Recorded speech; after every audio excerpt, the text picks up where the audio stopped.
Control only what you can. One of the deepest sources of human suffering comes from trying to command things forever outside of our reach.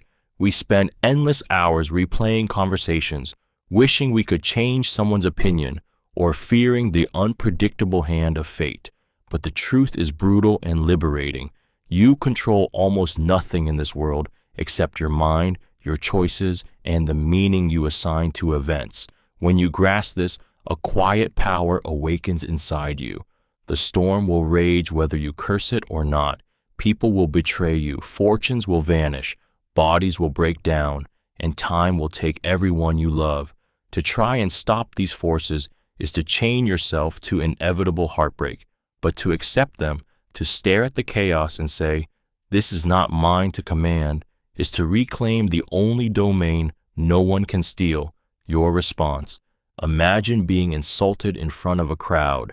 You cannot control the words hurled at you, the laughter of others, or the judgment they carry in their hearts.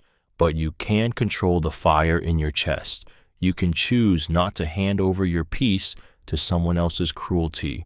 You can stand unmoved, untouchable, a fortress within. That is power no one else can match. Every day, life presents battles that are already lost. The weather, the past, the mortality of those you love. Yet it also presents battles already won, if you are brave enough to seize them. The discipline to stay calm, the courage to endure, the strength to focus only where your will can reach.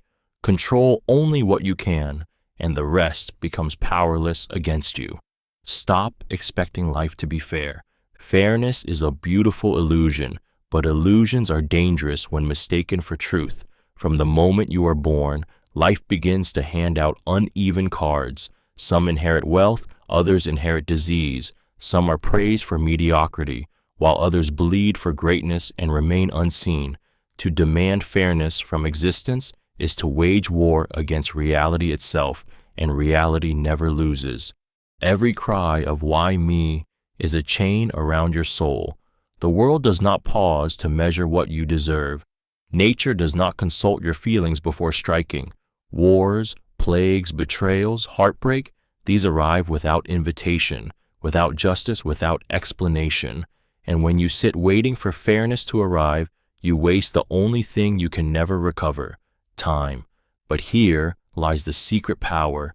The moment you stop demanding fairness is the moment you step into untouchable strength. You stop waiting for the scales to balance. You stop playing the victim in a story written by others. You stop screaming into the void, hoping it will change its rules for you. Instead, you face the void with unflinching eyes and whisper, "Do your worst." Those who expect life to be fair are broken by its cruelties. Those who accept that it will never be fair bend reality to their will. They adapt, they endure, they find meaning not because the universe granted it, but because they carved it out with blood and defiance. The unfairness of life is not your prison, it is your battlefield, and only warriors who accept the battlefield as it is can ever hope to conquer it. Pain is feedback, not punishment. Pain is often mistaken as life's cruel whip, a punishment meant to break you, but this is a lie whispered by weakness. Pain is not your enemy, it is your most honest teacher. Every sting, every ache, every burn exists to deliver a message. Something needs your attention. Ignore it, and you suffer blindly. Listen to it, and you grow sharper, stronger, untouchable. When your muscles scream during exertion, they are not condemning you. They are announcing growth. When your heart aches from betrayal, it is not the universe punishing you. It is revealing where your trust was misplaced, where your illusions shattered. Even grief itself is not punishment, but proof of love, a reminder of what mattered so deeply that its absence tears you apart. The weak run from pain, medicate it, drown it, pretend it doesn't exist. But pain is the body's alarm, the soul's compass, the mind's warning signal.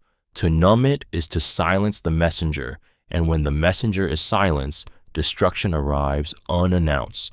Pain is the hand that grabs you before you step into the fire.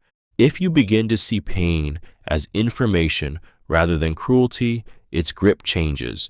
The rejection letter is not punishment, it is feedback that you must refine. The broken relationship is not punishment, it is feedback that you must love with clearer eyes. The failure is not punishment, it is feedback that you must adapt. The greatest power lies in refusing to curse pain, but instead to ask it, what are you teaching me? Those who master this question transform torment into wisdom and suffering into indestructible strength. Comfort makes you soft. Comfort is seductive, a velvet trap that whispers promises of ease while quietly draining your strength. The bed that begs you to stay, the routines that never challenge you, the pleasures that dull your edges, all of them conspire to make you weaker while convincing you that you are safe. But safety breeds fragility. When you live too gently, the smallest hardship feels like a catastrophe, and the tiniest inconvenience feels like torture. Look at history. No great empire was forged from comfort. Hardship forged warriors, storms carved resilience, and scarcity bred innovation. Comfort creates softness, and softness cannot stand against the weight of reality. The human spirit was not designed to live in perpetual ease. It was built to struggle, endure, adapt, and overcome.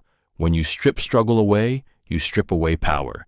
Imagine two men. One wakes each morning to a warm bed, a full stomach, and endless distractions. The other wakes to cold, hunger, and work that grinds his body and tests his will. The first man will break at the first sign of true adversity because he has been insulated from it. The second will bend but not break because his life has been training disguised as suffering. Comfort is the slow poison that rots your potential from the inside. It feels harmless, even pleasant, but it softens the muscle of your will. It blinds you to how vulnerable you truly are. If you want to be unshakable, seek discomfort deliberately. Walk into the cold, embrace the hunger, carry the weight, and bleed willingly. Only then will life's inevitable storms feel like training rather than terror. Every insult is neutral until you give it power. An insult by itself is nothing but sound waves or marks on a page, empty, powerless, hollow. It carries no sting, no poison, no wound unless you decide to pick it up and drive it into your own skin. The words of others do not pierce you on their own. It is your interpretation, your agreement with them, that grants them power. Without your permission, every insult is harmless air. Picture a man screaming at the ocean, hurling curses into the crashing waves. The sea does not rage back, nor does it shrink. It continues unbothered, vast, unbreakable. Now picture yourself as that ocean.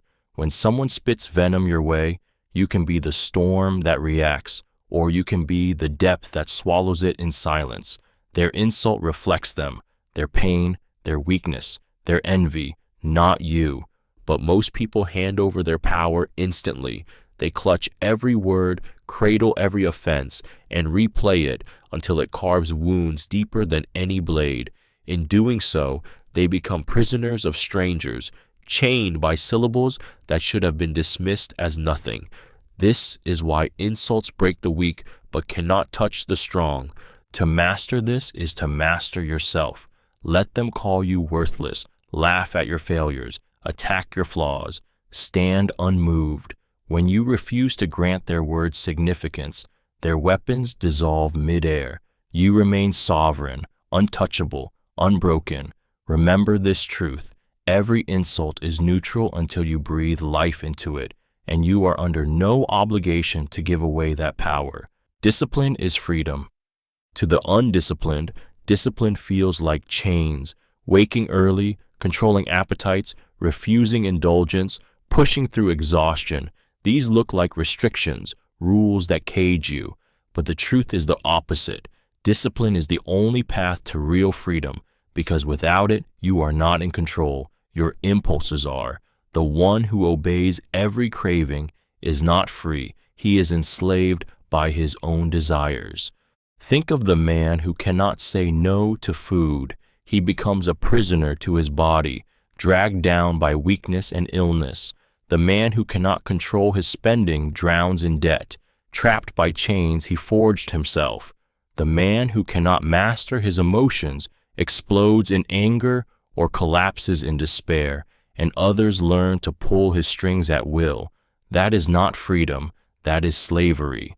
Now look at the disciplined. He eats when he chooses, not when hunger commands. He works when others sleep and rests when he decides, not when exhaustion dictates. He can face discomfort because he has trained himself to endure it. He is not a servant to his impulses, but a master of them. And mastery is the essence of freedom. Every act of discipline is an act of liberation.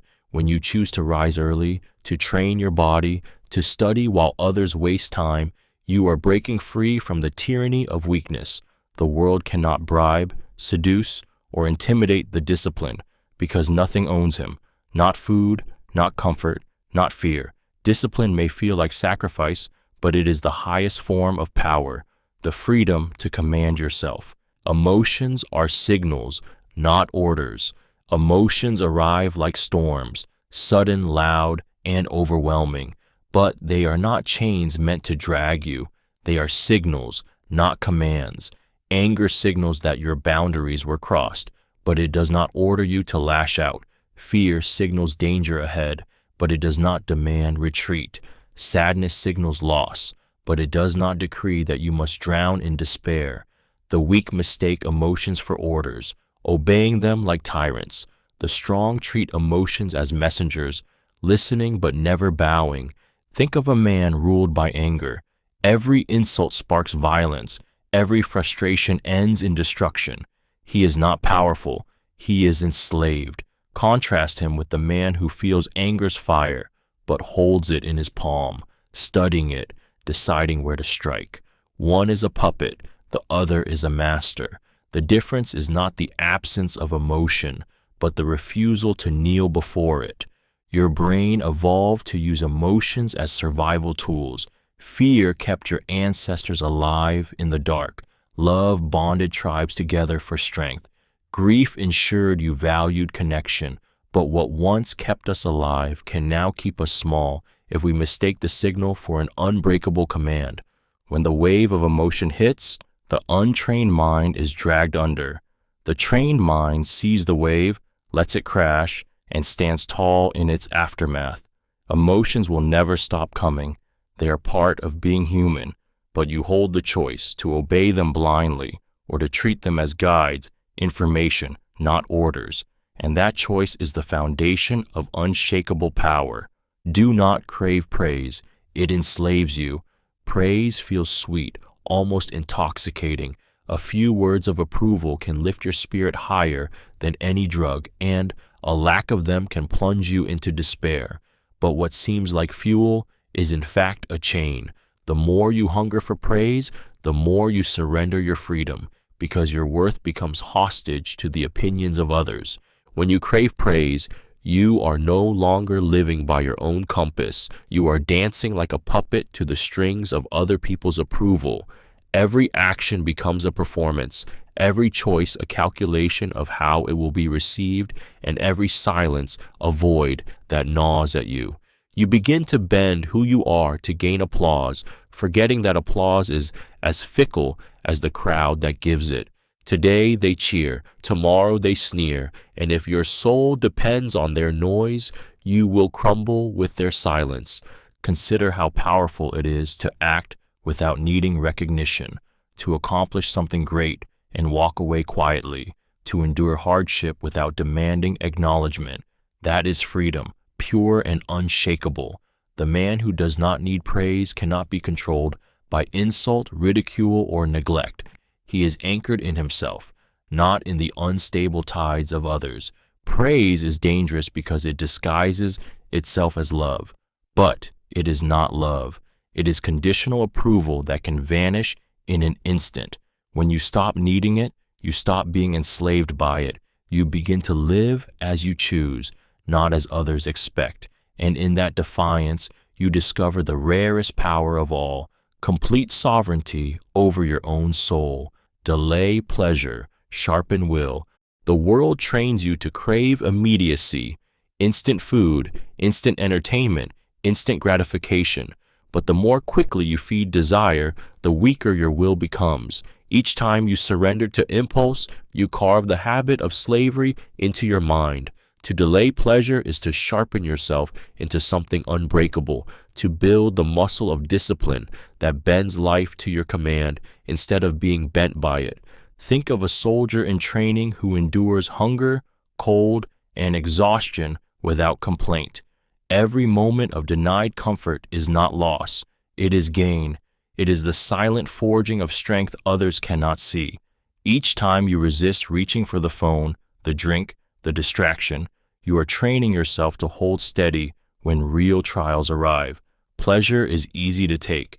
Discipline is hard to earn, but discipline gives you something pleasure never can: control.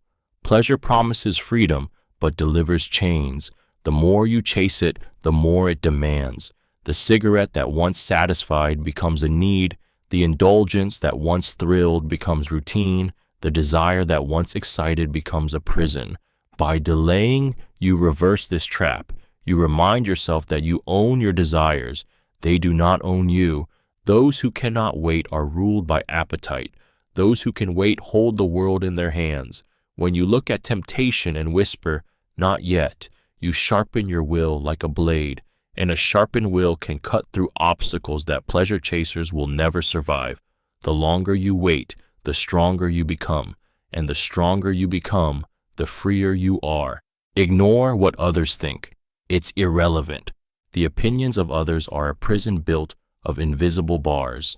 Every glance, every whisper, every judgment claws at your mind, making you doubt yourself, shrink yourself, live for an audience that doesn't care. But here is the brutal truth. Most people are too absorbed in their own chaos to truly care about yours. Their judgments are fleeting, their criticisms shallow, and their approval meaningless. Yet countless lives are wasted chasing them.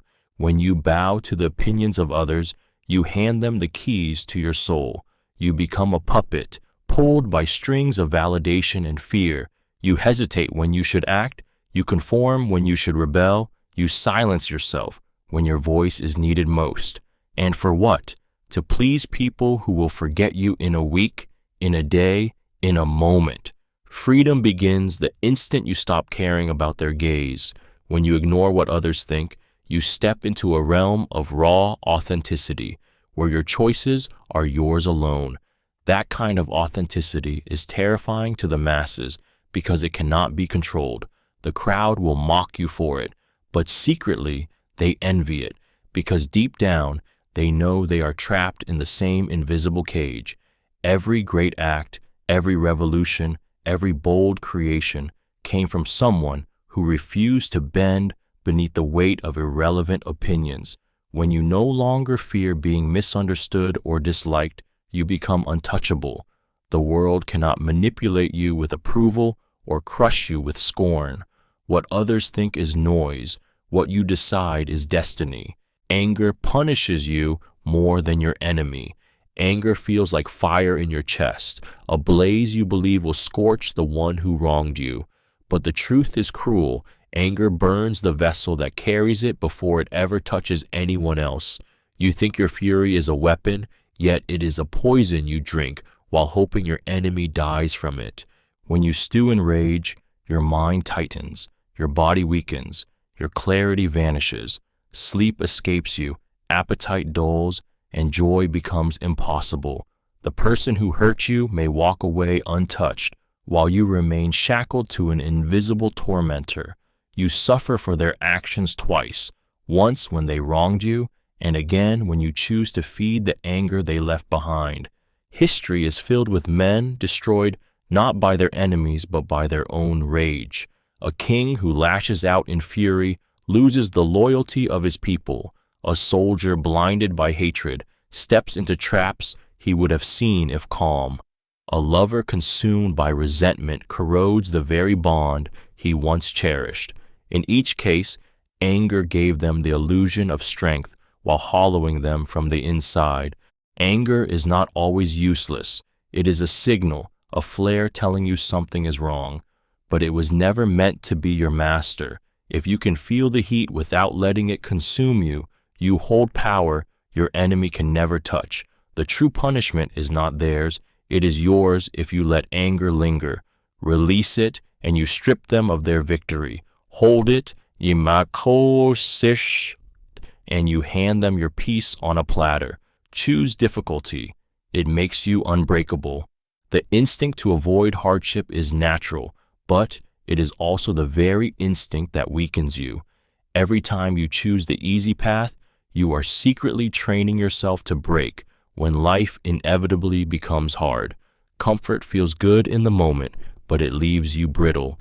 Difficulty feels brutal in the moment, but it forges steel into your spirit. Those who choose difficulty voluntarily create a life of resilience. The man who rises at dawn to face the cold has nothing to fear from winter. The one who trains his body in exhaustion will not collapse when burden is placed on his shoulders. The soul that embraces rejection, failure, and loss as companions is never destroyed when they arrive uninvited. By choosing difficulty now, you make yourself unbreakable later. Most people pray for an easy life. They wish for smooth seas, forgetting that smooth seas never forged skilled sailors. It is the storm that tests the ship, the mountain that tests the climber, the chaos that tests the mind. To seek difficulty is to become the one person who is ready when the storm inevitably comes. When you deliberately walk into hardship, you invert the balance of power. You no longer wait for life to test you. You test yourself before it does. You push your limits before reality forces them. You bleed on your own terms, not on fate's. And in doing so, you build a mind and body that nothing can shatter. The choice is simple. Avoid difficulty and break, or choose difficulty and become unbreakable. Suffering becomes strength, if chosen. Most people run from suffering as if it were a plague, yet they fail to see that suffering is not always an enemy. Unchosen suffering can crush you, but chosen suffering transforms you. When you willingly step into pain, when you embrace hardship without complaint, you reclaim your power over it. It ceases to be a weapon used against you and becomes a tool you wield. Voluntary struggle is the secret forge where unbreakable spirits are made. Imagine a person who avoids all discomfort, seeking only ease and pleasure. Life will eventually force suffering upon them, a loss, a betrayal, a failure, and they will shatter because they have never trained for the weight. Now, imagine another who wakes before dawn, pushes their body past exhaustion, endures hunger, silence, rejection, and loss without protest. That person has rehearsed pain. When real suffering arrives, they do not collapse, they rise. Chosen suffering is discipline. It is saying no to indulgence, yes to the grind, yes to the cold, yes to the challenge. It is walking directly into what terrifies you because you know each step inside the fire builds a kind of armor nothing else can provide. Every rep of voluntary hardship is a quiet declaration. You cannot break me. I break myself first and rebuild stronger. This is the paradox of strength. By embracing suffering on your own terms, you take control of it. It no longer feels like punishment. It becomes preparation. And when the world hurls its worst at you, you will stand there already forged, already hardened, already ready. Chosen suffering is freedom disguised as pain. Death gives meaning to every moment. Most people live as if life is an endless rehearsal, as though there will always be another chance, another tomorrow, another season to make things right. They waste their hours in distraction, their days in hesitation, and their years in waiting, because they secretly believe time is infinite. But death waits silently for everyone, and the moment you truly feel its presence, life ignites with a terrifying clarity. Death is not just an ending, it is the backdrop against which every moment gains its color. Without it, joy would be dull, love would be ordinary, and time would feel cheap. Knowing you will die transforms the mundane into the sacred. A simple conversation with someone you love becomes a fleeting miracle. A sunrise becomes an unrepeatable event. Every breath becomes a gift you will one day lose. This awareness is not meant to paralyze you. It is meant to free you. When you understand that you are temporary, you stop hoarding your words of kindness. You stop delaying your dreams. You stop living for the approval of people who will also vanish into dust. Death levels all hierarchies, strips all illusions, and reminds you what is real: the present moment, your integrity, your courage, your love. Most people avoid thinking about death because it terrifies them, but those who embrace it become invincible. When you no longer fear the end, you stop fearing life. You walk into risk. You speak your truth. You love without holding back. Death is not your enemy. It is the force that makes everything you touch matter. Stop negotiating with excuses. Excuses are the sweetest lies you tell yourself, dressed as logic, disguised as mercy. They whisper in your ear when the alarm clock rings, when the work feels heavy, when fear creeps in. You deserve to rest. You can try again tomorrow. It's not the right time. Every excuse sounds reasonable because it is crafted from your own desires, and that is what makes it deadly. When you negotiate with excuses, you lose twice: once to the weakness that created them, and again to the time they steal from you. You think you are buying relief, but you are selling your discipline, your momentum, your future. The mind that entertains an excuse has already surrendered. Every bargain you strike with laziness is a contract signed in chains. Picture a man with grand ambitions who waits for the perfect moment.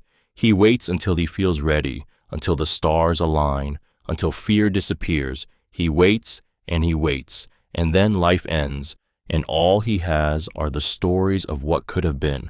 The graveyards are full of people who negotiated with excuses until they negotiated away their entire lives. Excuses are infinite, but your time is not. If you kill one excuse, 10 more will rise, each more clever than the last. The only way to win is to stop negotiating entirely.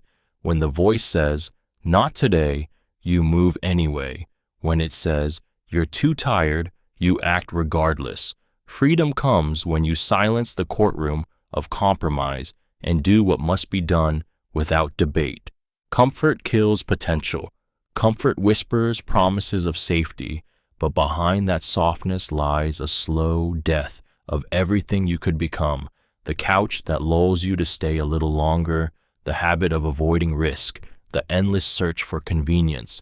These are not luxuries. They are assassins of your potential. Comfort seduces you into believing you are content, but in truth it is stealing your hunger, your drive, your fire. Greatness is not born in ease. The strongest bodies are carved under heavy weight. The sharpest minds are forged in adversity, and the fiercest spirits are tempered by struggle.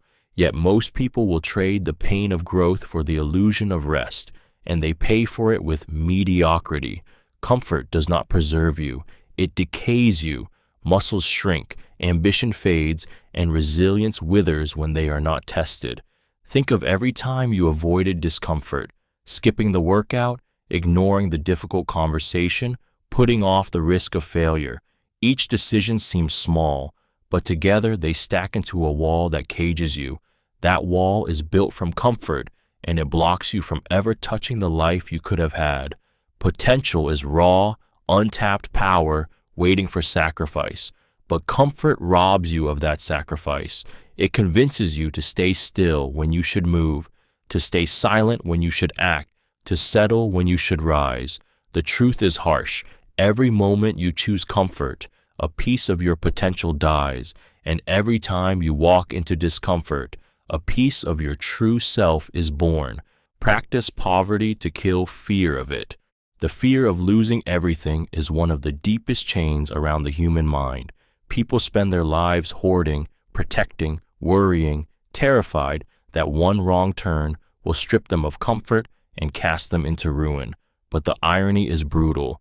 This fear enslaves you long before poverty ever could. The cure is not to avoid poverty, but to practice it, to taste it on your own terms, and in doing so, kill the terror it holds over you. Imagine deliberately eating the simplest, cheapest meal, sleeping on the floor, wearing plain clothes, and cutting every luxury until nothing remains but necessity. At first, it feels like deprivation, but soon you begin to notice something. You are still alive. You are still breathing. You can still laugh, still think, still endure. The walls of fear crumble when you discover that survival is possible with far less than you once believed. Seneca himself would fast, wear coarse clothing, and live with little, not because he had to, but because he wanted to be free. If you can walk willingly into poverty and endure it, no loss can enslave you. Fortune becomes powerless because you have trained to live without her gifts. Most people are ruled by what they fear losing: status, wealth, comfort. But when you practice living with nothing, you realize you already possess the only true wealth: resilience. Poverty loses its fangs the moment you look it in the eye and say, "I have met you before, and you cannot scare me." Fear dies, and freedom takes its place. Fortune is borrowed, not owned. Everything you clutch in your hands today, your wealth, your health, your status, your relationships, is not truly yours. It is on loan. Fortune grants gifts, but she always keeps the right to take them back without warning. The house you live in, the job you pride yourself on, the body you rely on, all of it can vanish in an instant, and you will have no say in the matter. To believe you own these things is to walk blindfolded into heartbreak. Look at history. Empires collapsed overnight. Kings became beggars. Fortunes were built in decades and destroyed in hours. Even those who believed they were untouchable were stripped of everything by war, betrayal, disease, or time. Yet people today still cling as though their possessions are eternal, as though death will politely let them carry their gold into the grave. But there is a strange freedom in realizing fortune is borrowed. When you stop pretending you own what cannot be owned, you no longer fear its loss. Wealth becomes a tool, not an idol. Success becomes a fleeting chapter, not your identity. Love becomes precious, not entitled. You savor what you have because you know it could be gone tomorrow, and in that awareness, you finally learn how to live. The man who believes fortune belongs to him will weep when it is taken. The man who knows it was borrowed will simply bow his head and endure, ready to walk forward with nothing but himself. To see fortune as a loan is to become untouchable by its theft. It was never yours. It was only passing through your hands. Calm is a weapon. Calm is not weakness. It is the sharpest blade hidden beneath the chaos. In moments of conflict, most people are ruled by panic, anger, or fear. Their judgment clouds, their speech betrays them, their hands shake, and they make mistakes that cost them dearly. But the one who remains calm stands untouchable, watching the storm while never becoming part of it. Calm is clarity when others are blind. Calm is control when others lose themselves. Calm is power disguised as stillness. Imagine being insulted in front of a crowd. The natural instinct is to fire back, to defend your pride, to match the fury with fury. But when you remain calm, refusing to give your enemy the satisfaction of watching you unravel, you instantly seize the higher ground. Your silence cuts deeper than any insult. Your stillness rattles them more than your rage ever could. Calm disarms because it shows that nothing they do can shake your core. In high-stakes situations, negotiations, confrontations, even life or death moments, calm separates the survivor from the casualty. The frantic man drowns in shallow water. The calm man breathes, thinks, and finds a way out. The frantic leader makes reckless choices. The calm leader bends the outcome to his will. The world is filled with noise, and most people echo it blindly. But when you cultivate calm, you become the one voice that cuts through the chaos. It unsettles enemies, comforts allies, and anchors your own soul. Calm is not passive. It is an active force, a weapon few ever master. And when you wield it, you become the storm's quiet center, untouchable and absolute. Nothing external can disturb your mind without consent. The world is loud, chaotic, and merciless. Insults are thrown like knives, losses strike without warning, and injustice parades itself in front of you every single day. Yet beneath all of this noise lies an unshakable truth. Nothing outside of you can touch your inner peace unless you hand over the keys. The external world has no power over your mind until you grant it permission. When someone mocks you, their words are just sounds, vibrations carried through the air. Only when you attach meaning, when you allow those sounds to pierce your soul, does the wound exist. When life delivers tragedy, the event itself is cold and neutral. It is the story you tell about it that shapes whether you collapse or rise. Every external blow is powerless until your mind bows to it. This is not to say life is painless. Grief, betrayal, and loss cut deep, but the cut becomes unbearable only when you nurture it with resentment, with endless why me questions, with the belief that you are powerless. The mind can either multiply suffering or disarm it. That choice belongs to you. Imagine walking through fire and choosing not to burn.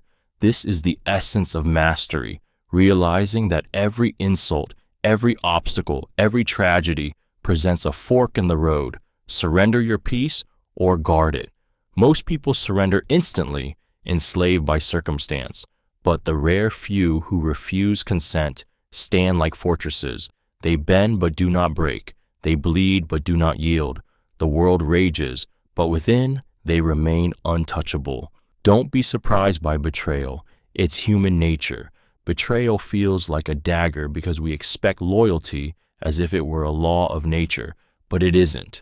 To be human is to be fickle, selfish, afraid, ambitious, and easily swayed. People will turn on you not always out of malice, but out of weakness, out of hunger, out of fear.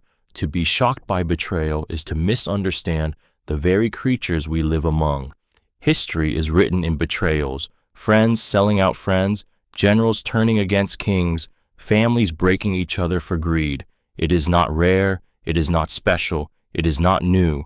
The mistake is believing you are the exception, that your bonds are immune. When you cling to that illusion, every betrayal feels like the world ending. When you shed it, betrayal becomes expected, survivable, even unsurprising. This is not cynicism, it is armor. If you wake each day knowing betrayal is possible, you will never be caught blind. You will love people, but without illusion. You will trust, but with the knowledge that trust can be broken. And when it breaks, you will not collapse. You will nod, steady, as if to say, of course, this too is human. The sting fades the moment you stop demanding perfection from others. Betrayal only destroys those who believed it impossible. The wise see it as part of the human condition. Disappointing, yes, but inevitable. Expect it, and it cannot shatter you. Forgive it, and you are free of it. Understand it, and no blade in the back will ever find you unprepared. Hardship is a training ground. Most people curse their hardships, as if suffering is a cruel mistake of existence. But hardship is not a curse. It is a forge. It is the training ground where your weakness is burned away, where your resilience is carved into shape, where your true self is revealed. Without it, you remain soft, untested, unproven. Hardship is the grindstone that sharpens the blade of your spirit. Think of the soldier who has never faced battle, the athlete who has never endured struggle, the leader who has never tasted loss. Their strength is only theoretical, their courage unproven, but the one who has walked through betrayal, through hunger, through grief, through pain, he carries a weight in his eyes that no comfort can imitate. He has been tested in fire, and fire has left him unbreakable. Every obstacle life throws at you is a chance to train. Poverty teaches you resourcefulness. Failure teaches you humility. Rejection teaches you endurance. Pain teaches you control. While the world pities those who suffer, the wise see suffering as an arena where warriors are built. Comfort never forged greatness. Struggle always has. The next time hardship slams into you, do not ask, why me? Ask instead, what is this training me for? Because life will test you again. And if you have endured enough trials, the next storm will find you calm, steady, and unshaken. Hardship is not the end of your path. It is the preparation. Every scar you carry is proof that you survived the training ground and rose stronger than before. Desire is slavery in disguise. Desire feels like freedom, the chase, the hunger, the thrill of wanting. But beneath its surface, it forges invisible chains. The moment you crave something outside yourself, you hand over your power. You are no longer in control. The object of your desire is. Whether it is wealth, recognition, status, or the touch of someone who does not value you, the more you want it, the tighter the leash becomes. A man who desires riches is owned by gold. His every decision bends to gain it. His peace vanishes when it is threatened, and his joy dies the moment someone else has more. A man who desires approval becomes a puppet, dancing to the applause of others, terrified of silence. Even love, when twisted into desperate craving, can turn into a prison where rejection becomes a death sentence. Desire convinces you that once you obtain the thing you want, you will be free. But freedom never comes, because once one desire is fulfilled, another rises to enslave you again. The thirst never ends. You become a servant to an endless master, chasing satisfaction that always flees just out of reach. The Stoics taught that true power is not in the abundance of possessions, but in needing little. The man who cuts his desires down to the essentials becomes unshakable. Nothing can be taken from him because he has already let go. Nothing can enslave him because he has refused the leash. Desire is slavery in disguise, but the moment you see it for what it is, you hold the key to your own chains. Envy poisons you, not them. Envy disguises itself as justice, as if by resenting what others have, you are somehow balancing the scales. But envy never wounds the person you envy. It only corrodes your own spirit. It is a toxin you willingly drink, hoping it will harm someone else, while it slowly rots you from the inside. The man with wealth, beauty, or talent feels nothing of your bitterness, but you carry the weight of it every waking moment. When you envy another's success, their life does not shrink. Yours does. Your focus leaves your path and becomes chained to theirs. Your victories feel small, your blessings invisible, because envy blinds you to everything you already possess. What begins as a spark of comparison becomes a fire that consumes joy, ambition, and peace, until all that remains is a restless craving for what is not yours. The cruel irony is that envy often grows strongest toward those who remind you of your own untapped potential. You envy their discipline because you've neglected your own. You envy their courage because you've surrendered to fear.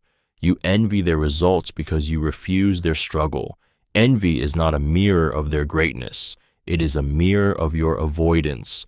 The cure is brutal but simple. Turn envy into fuel. Instead of resenting, study. Instead of cursing, build. Instead of poisoning yourself with their image, sharpen yourself with their example, because envy will never harm them. It is you it strangles, and until you crush it, you will remain chained to the lives of others, never free to live your own. Expect loss. Nothing is permanent. Everything you love, everything you hold, everything you cling to will one day vanish.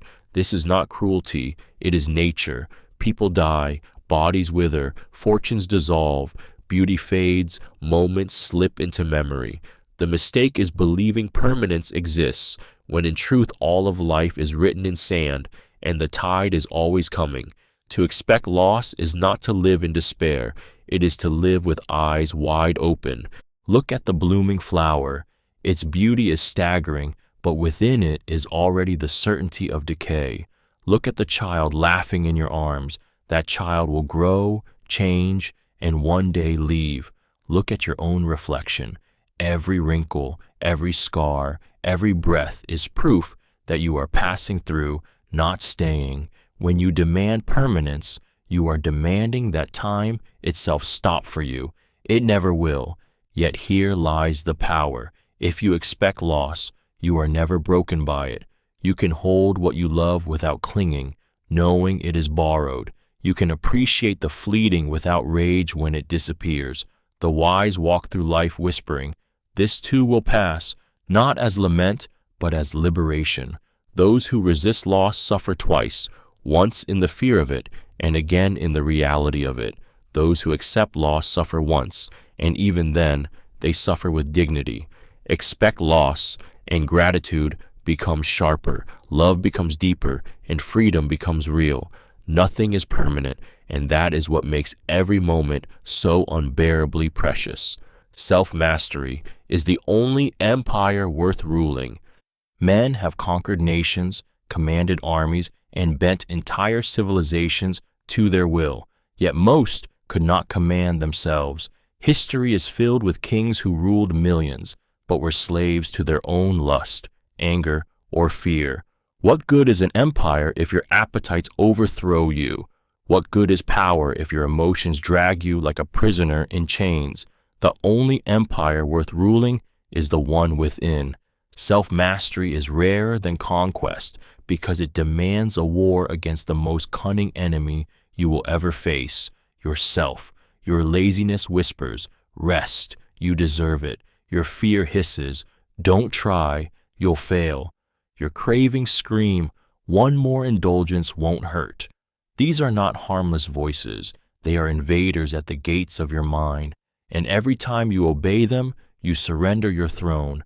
To master yourself is to become untouchable.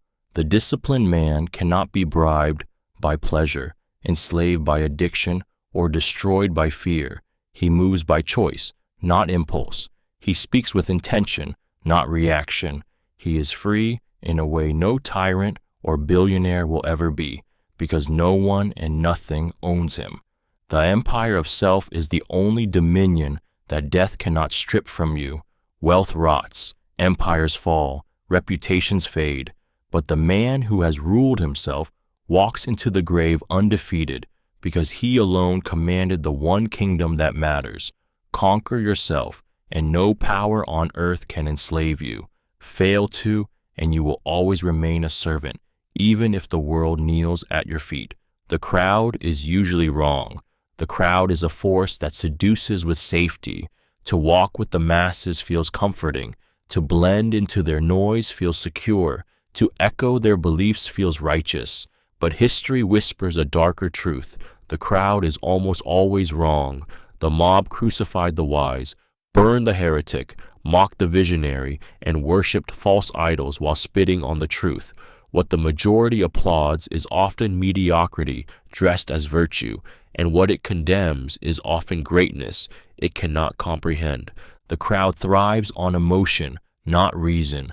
Fear spreads faster than facts. Hysteria drowns out clarity. The collective mind is weak because it does not think.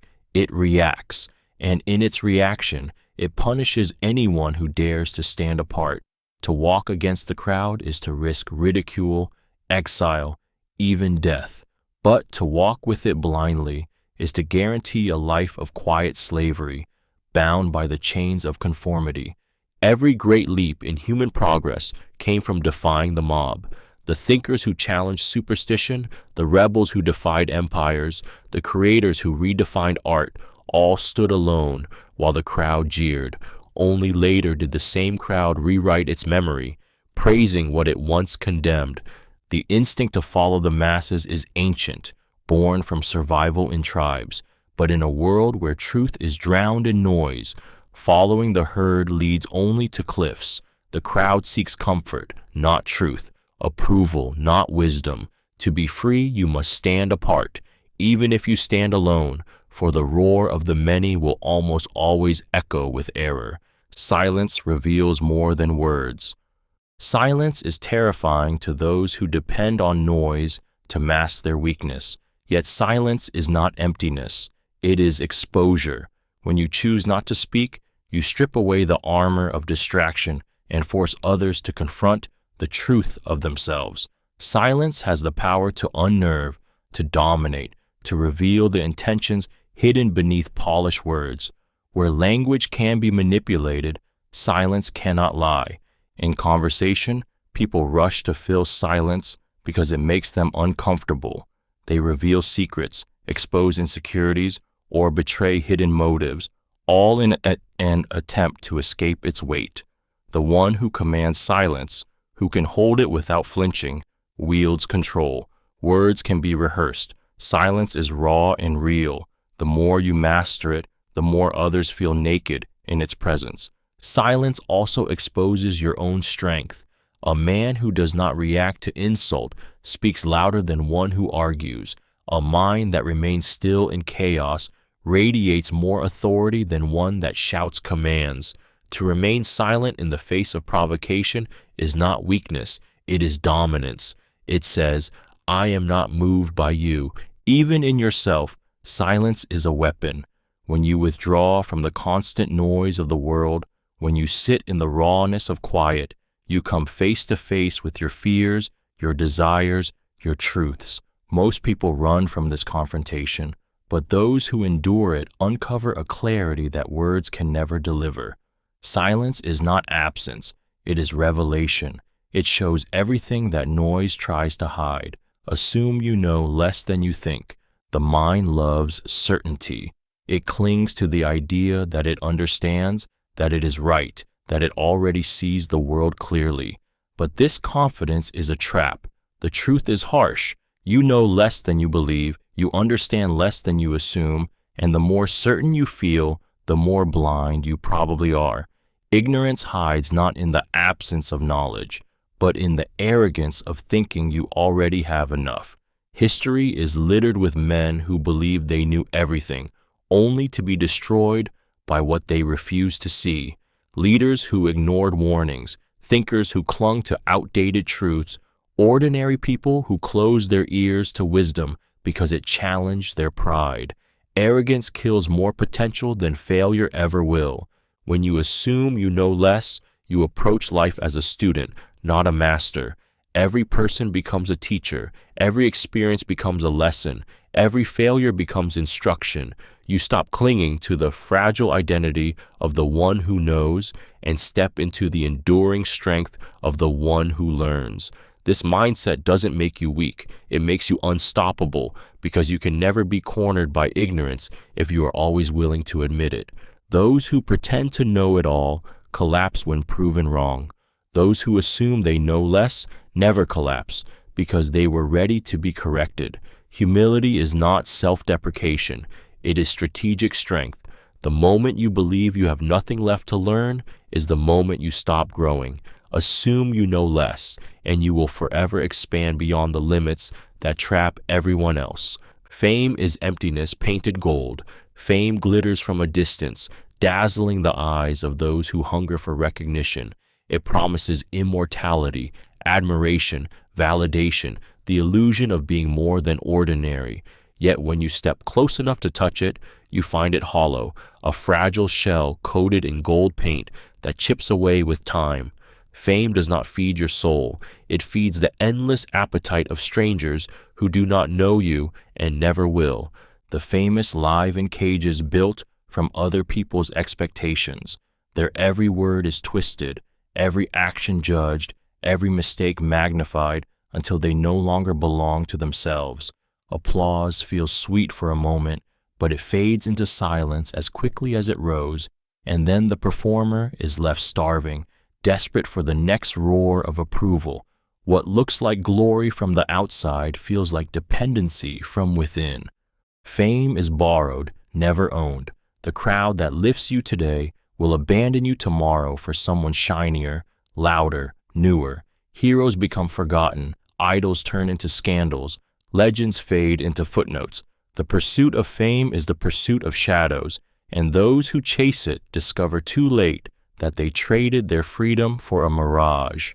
True worth is not measured by how many strangers know your name, but by how deeply you live when no one is watching. The man who masters himself, who serves his principles rather than the crowd, has something fame can never offer. Peace. Fame is emptiness painted gold, brilliant to the eye, but hollow to the touch. Only fools sell their soul for it. Control of appetite is control of life. Appetite is the most primal chain. It whispers through hunger, lust, greed, and craving, commanding your actions before you even recognize its grip. A man who cannot govern his appetite is not free. He is a slave dressed as a master, pulled by invisible strings that dictate when he rises, how he spends, who he chases, and what he becomes. Appetite, left unchecked, is the silent tyrant that rules from within. Consider the one who cannot resist indulgence. Food dominates his body, leaving him sluggish and weak. Pleasure dominates his mind, making him restless and unsatisfied. Wealth dominates his choices, leaving him desperate to consume more than he needs. At first, appetite feels like freedom. Eat, drink, take, indulge. But soon it becomes a prison with no walls, only endless cravings that can never be filled. The man who conquers appetite, however, conquers himself. Fasting sharpens his will. Resisting temptation strengthens his mind. Choosing discipline over indulgence gives him dominion over impulses that enslave the rest of the world. He eats to fuel, not to escape. He desires without being devoured. He owns possessions without being possessed by them. Civilizations rise and fall on the mastery, or lack of mastery, over appetite.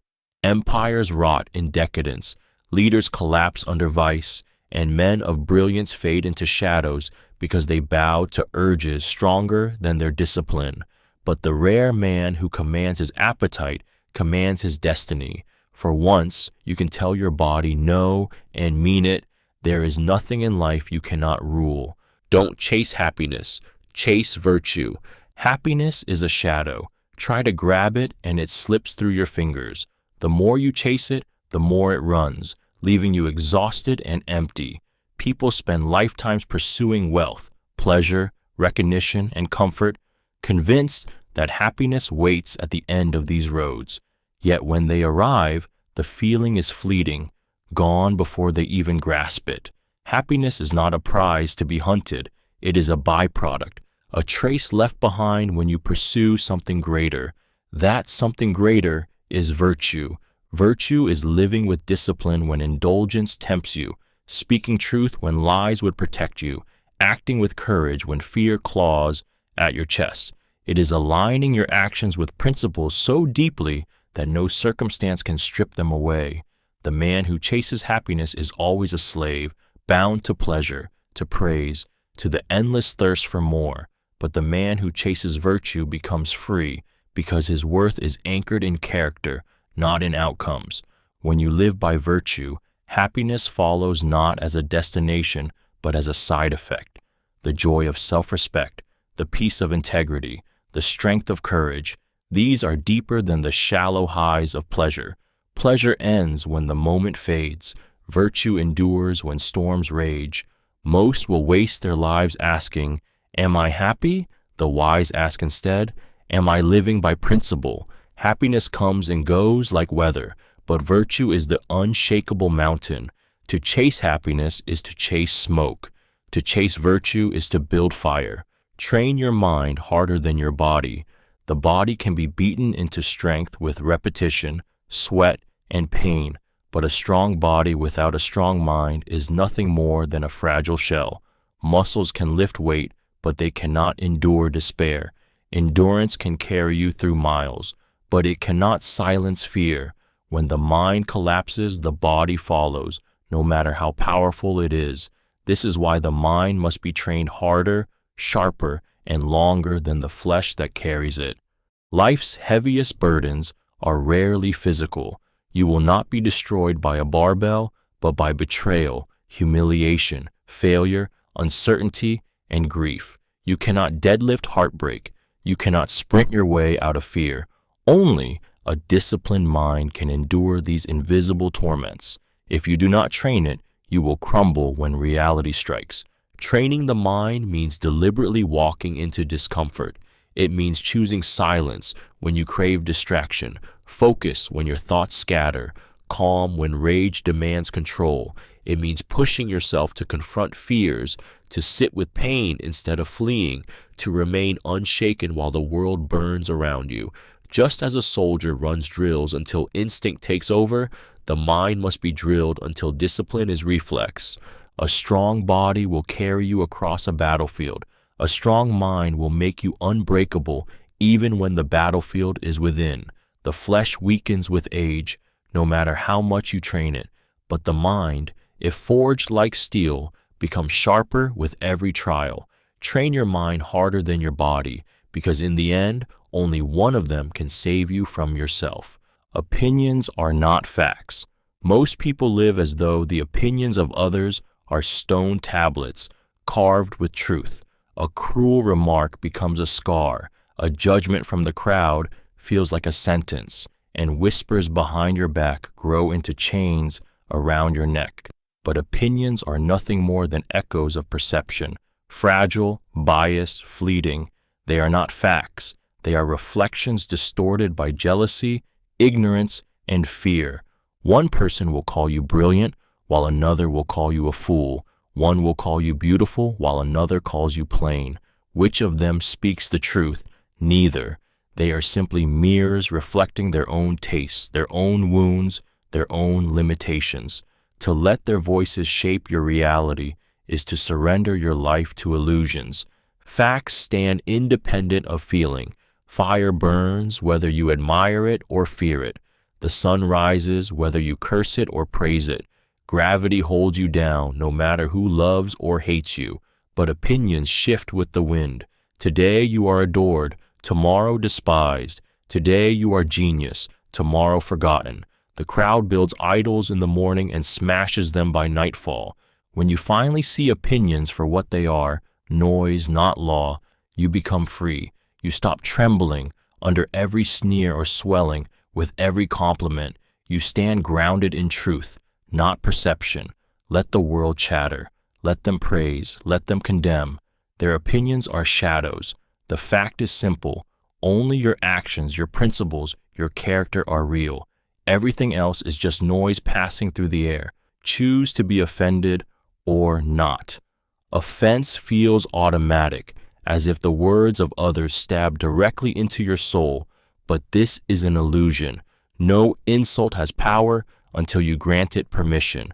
Every time someone mocks you, belittles you, or questions your worth, you stand at a crossroads. You can choose to be wounded, or you can choose to remain untouchable. The insult itself is nothing but air. Your reaction is the only thing that gives it weight.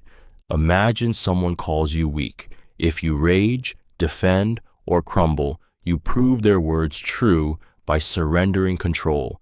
But if you stay still, if you let the words drift past you like smoke, they dissolve into nothing. In that moment, you reveal who truly holds power. The offender wanted to provoke. You denied them victory. To live constantly offended is to live constantly enslaved. You hand strangers the keys to your peace, allowing their careless opinions to rule your emotions. This is why many live miserable lives, not because of the wounds inflicted, but because of the wounds they continue to reopen with their own minds. Choosing not to be offended does not mean weakness. It means mastery. It means you understand that another's words cannot touch the fortress within you unless you open the gates. The Stoics knew this secret well. No man can harm you with insult unless you decide his words are worth more than your own judgment. The power is not in silencing others. The power is in never being moved. Face what you fear until it loses power. Fear is a phantom. It grows larger the longer you avoid it. The more you run, the more monstrous it becomes, feeding on your hesitation and multiplying in the shadows of your mind. But the moment you turn and face it, the illusion begins to fracture. Fear survives only in avoidance. When confronted, it shrinks, it weakens, and eventually it dies. Think of the moments that once paralyzed you. Speaking up, stepping into the unknown, confronting someone who wronged you. Before you acted, the fear was overwhelming. But when you finally stood in it, your body trembling, your heart racing, you realize the monster was smaller than the shadow it cast. Each time you face fear, its claws grow duller, its teeth weaker, its hold over you less absolute. Avoidance, however, is poison. It convinces you that safety lies in retreat, when in truth, retreat only makes you a prisoner. Fear will chase you until you decide to stop running. And when you stop, when you plant your feet and stare it down, you discover that courage is not the absence of fear, but the mastery of it. Every confrontation is training. Speak when silence would be easier. Step forward when your body begs to freeze. Push deeper into the fire until it can no longer burn you. Do this often enough, and fear no longer rules you. It obeys you. The man who runs from fear is shackled by it forever. The one who faces it again and again becomes untouchable because nothing unknown has the power to break him anymore. Rehearse misfortune to soften the blow. Most people live in quiet denial, pretending disaster will never come, yet it always does. Death, sickness, betrayal, financial ruin, these arrive uninvited, and when they strike, the unprepared are shattered. The Stoic weapon against this blindness is rehearsal, deliberately imagining misfortune, walking through its corridors in your mind, so when the day of impact comes, the blow lands softer, less surprising, less devastating. This is not pessimism, it is armor. If you imagine losing your wealth, then, when fortune abandons you, you greet her absence with a nod, not despair. If you imagine death stealing the people you love, you hold them closer while they live, and when death finally comes, you are struck with grief. Yes, but not disbelief. To rehearse loss is not to diminish joy, but to sharpen gratitude and fortify the soul. Seneca himself would remind his mind daily of poverty, exile, imprisonment, and death, not to curse his life, but to strip away the illusion of safety. By rehearsing misfortune, you remove its ability to surprise you. The expected storm cannot terrify you the way an unforeseen one does. The weak pray for good fortune to last forever, and when it crumbles, they collapse with it. The strong prepare for its collapse daily, and when it finally arrives, they endure. To rehearse misfortune is to remind yourself that you can survive with less, that you can stand after loss, that you can keep breathing when the world tries to suffocate you. Misfortune only breaks those who never saw it coming. Simplicity outlasts luxury. Luxury dazzles the senses, but it decays. The mansion that once seemed invincible crumbles with time. The car that gleamed like fire turns to rust. The clothes that sparkled become outdated rags. Luxury is fragile, always in need of maintenance, always slipping from your fingers the moment you grasp it. Simplicity, however, is eternal. It asks for nothing and therefore cannot be taken away.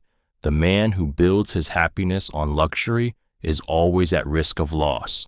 A market crash, a thief in the night, an unexpected disaster, everything can vanish, and with it, his sense of worth.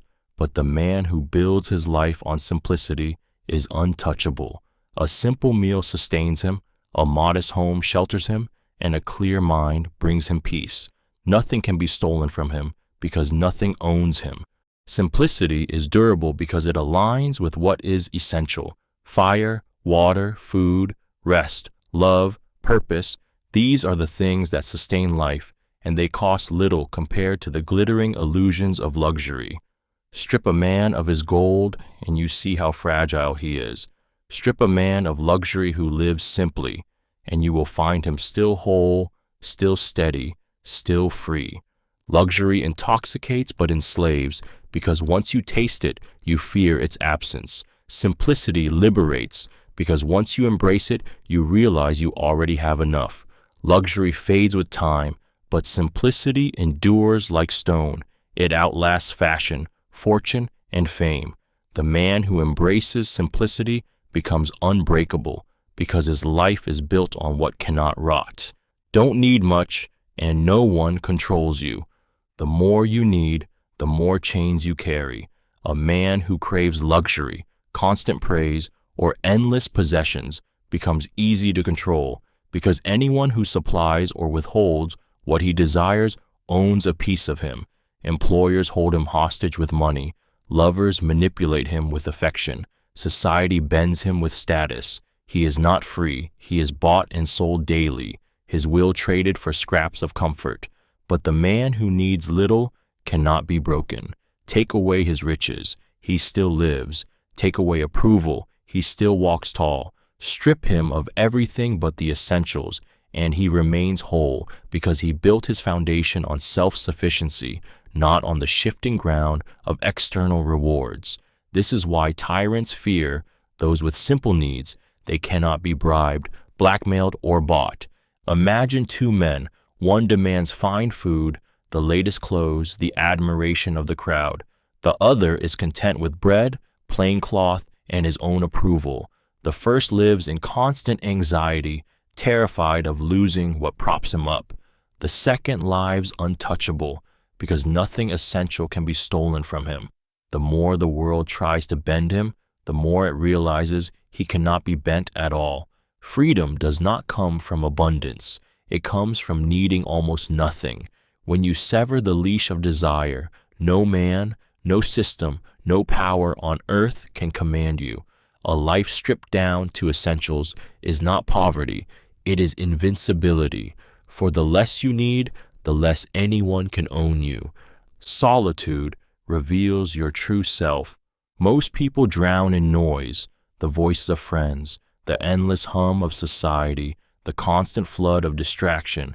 They confuse this noise with identity, shaping themselves around the expectations of others, never realizing they've never truly met themselves. But in solitude, when the noise fades and the masks fall away, the truth stands naked. Solitude is a mirror, and in its silence, you cannot hide.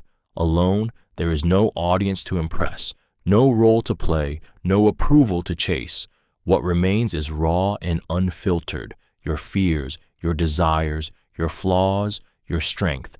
Many avoid solitude because they fear this confrontation. They fear realizing how fragile their confidence is without validation, how hollow their happiness is without distraction, how restless their soul becomes when stripped of entertainment. But what you fear to face in solitude is exactly what defines you. It is in the silence of solitude that you discover whether you are strong enough to stand alone.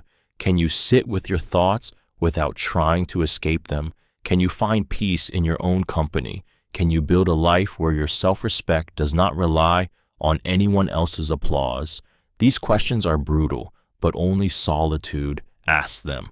The crowd can praise you, the world can distract you, but only solitude tells the truth. It reveals whether your foundation is solid or if it crumbles the moment you are left alone. Embrace it, and you will know who you are without illusion. Fear it, and you will never stop being a stranger to yourself. Blame no one, not even yourself. Blame is a poison disguised as justice. We hurl it outward at others, convincing ourselves that pointing a finger will lighten the weight of our suffering. When that fails, we turn it inward, branding ourselves with guilt, shame, and regret, thinking punishment will purify us. But blame, whether aimed at others or at yourself, never heals, never fixes, never frees. It keeps you chained to the past, staring at wounds that cannot close because you will not stop picking at them. When you blame others, you surrender power. You declare, "My life is ruined because of you," as if your fate were theirs to command. When you blame yourself, you carve the wound deeper, feeding self-hatred instead of growth. Both paths keep you stuck in the same place, reliving the same pain, mistaking judgment for action. To stop blaming is to step into ownership, not the ownership of shame, but the ownership of possibility. You cannot rewrite yesterday, but you can choose today. You cannot control the cruelty of others, but you can control how you rise from it. Blame looks backward, responsibility looks forward. One imprisons, the other liberates. The world will hurt you. You will hurt yourself. Neither needs your blame to make it real. What you need is to look at what has happened and ask, now what? That question transforms poison into fuel. Blame no one, not even yourself, and you will discover the quiet strength to move forward without chains, carrying scars not as curses, but as proof you survived. Speak little, act more. Words are cheap, and the world is drowning in them. Promises, boasts, excuses, endless chatter, all flowing endlessly from mouths that never deliver. Speaking much is easy, it costs nothing, but action is heavy, demanding sacrifice, discipline, and courage. That is why most hide behind words, hoping noise will substitute for substance. Yet the truth is merciless. No one remembers what you said, only what you did. The man who talks endlessly about his dreams without moving a finger to pursue them becomes a fool in the eyes of the world. But the one who works in silence, who labors without announcing, who lets results speak, he commands respect without asking for it. His silence becomes louder than any speech because the evidence of his action is undeniable. When you speak little, your words carry weight. Each one is sharpened, deliberate, impossible to ignore. People lean in to listen because they know you do not waste your voice on trivialities. But when you act, when you prove through sweat, scars, and effort, you bypass words altogether. Action cannot be debated, mocked, or dismissed. It is reality itself. The crowd is quick to praise eloquence, but they secretly revere those who act. Wars are won, empires built, and lives transformed, not by speeches but by decisions and deeds. Speak less, act more, and your presence will carry a gravity that words alone can never create. The loud may capture attention, but the doer seize power. In the end, silence backed by action will echo longer than 1,000 empty promises. Anxiety is imagination abused. The mind is a double-edged blade. It can carve visions of greatness, or it can stab you with fears that never come to pass. Anxiety is what happens when imagination betrays you. Instead of building futures worth striving for, it paints endless disasters, most of which will never arrive. You suffer not from reality itself, but from the phantoms your mind creates in the dark. Anxiety makes you rehearse tragedies that may never happen. You imagine failures before you've even acted, betrayals before they exist, losses before they are real. You bleed over wounds that haven't touched you. The body reacts as if the imagined storm is already here. Your heart races, your breath shortens, your spirit collapses under the weight of shadows. Yet nothing has happened except a story in your head. This is why anxiety is so deceptive. It convinces you that you are preparing, when in truth you are decaying. True preparation sharpens you for challenges ahead. Anxiety, on the other hand, drains you before the battle even begins. It steals today by chaining you to imaginary tomorrows. Your imagination is not the enemy. It is the abuser when left undisciplined. The same power that builds nightmares can also build resilience, courage, and visions of triumph. The man who learns to command imagination commands fear itself. When you catch your mind spiraling into false catastrophes, you must grab the reins and ask, is this real, or am I being tortured by my own invention? Anxiety thrives when imagination runs wild in the dark. Discipline your thoughts, and what once was torment becomes the very tool that sets you free. Accept insult as training. An insult is nothing more than a test. It is life asking you, will you hand over your power, or will you hold your ground? Most people treat insults like daggers, letting them pierce their pride and bleed their peace. But the wise see them differently. Every insult is training, a chance to harden your armor, sharpen your mind, and master the one battlefield you can truly control, your reaction. When someone mocks you, they reveal nothing about your worth and everything about their own weakness. Their words are weapons made of air, powerless until you decide to absorb them. If you explode in anger, you have failed the test. You've proven they control you. If you collapse in shame, you've surrendered your strength into their hands. But if you stand still, calm, and unmoved, you win. The insult becomes your sparring partner, teaching you endurance, restraint, and dominance. Consider a warrior who flinches every time the blade swings near him. He will never survive the real battle. Insults are those practice strikes. Each one you face without breaking builds resilience until eventually no blade of words can reach you. The more you are insulted, the stronger you can become if you choose to treat every attempt as a drill in self-mastery. Those who crave respect are slaves to insult. Those who train with insult become untouchable. Let others throw their words like stones. With every one, your armor grows thicker, your spirit grows sharper, and you inch closer to the unshakable truth. No one can wound you unless you hand them the blade. Reject entitlement. It weakens you. Entitlement is a silent rot of the soul, convincing you that the world owes you comfort, respect, recognition, or love simply because you exist. It is weakness disguised as dignity, a poison that softens your will by making you believe life should bend to you. But life bends for no one. The more you expect, the more you suffer, because the world does not care about your imagined debts.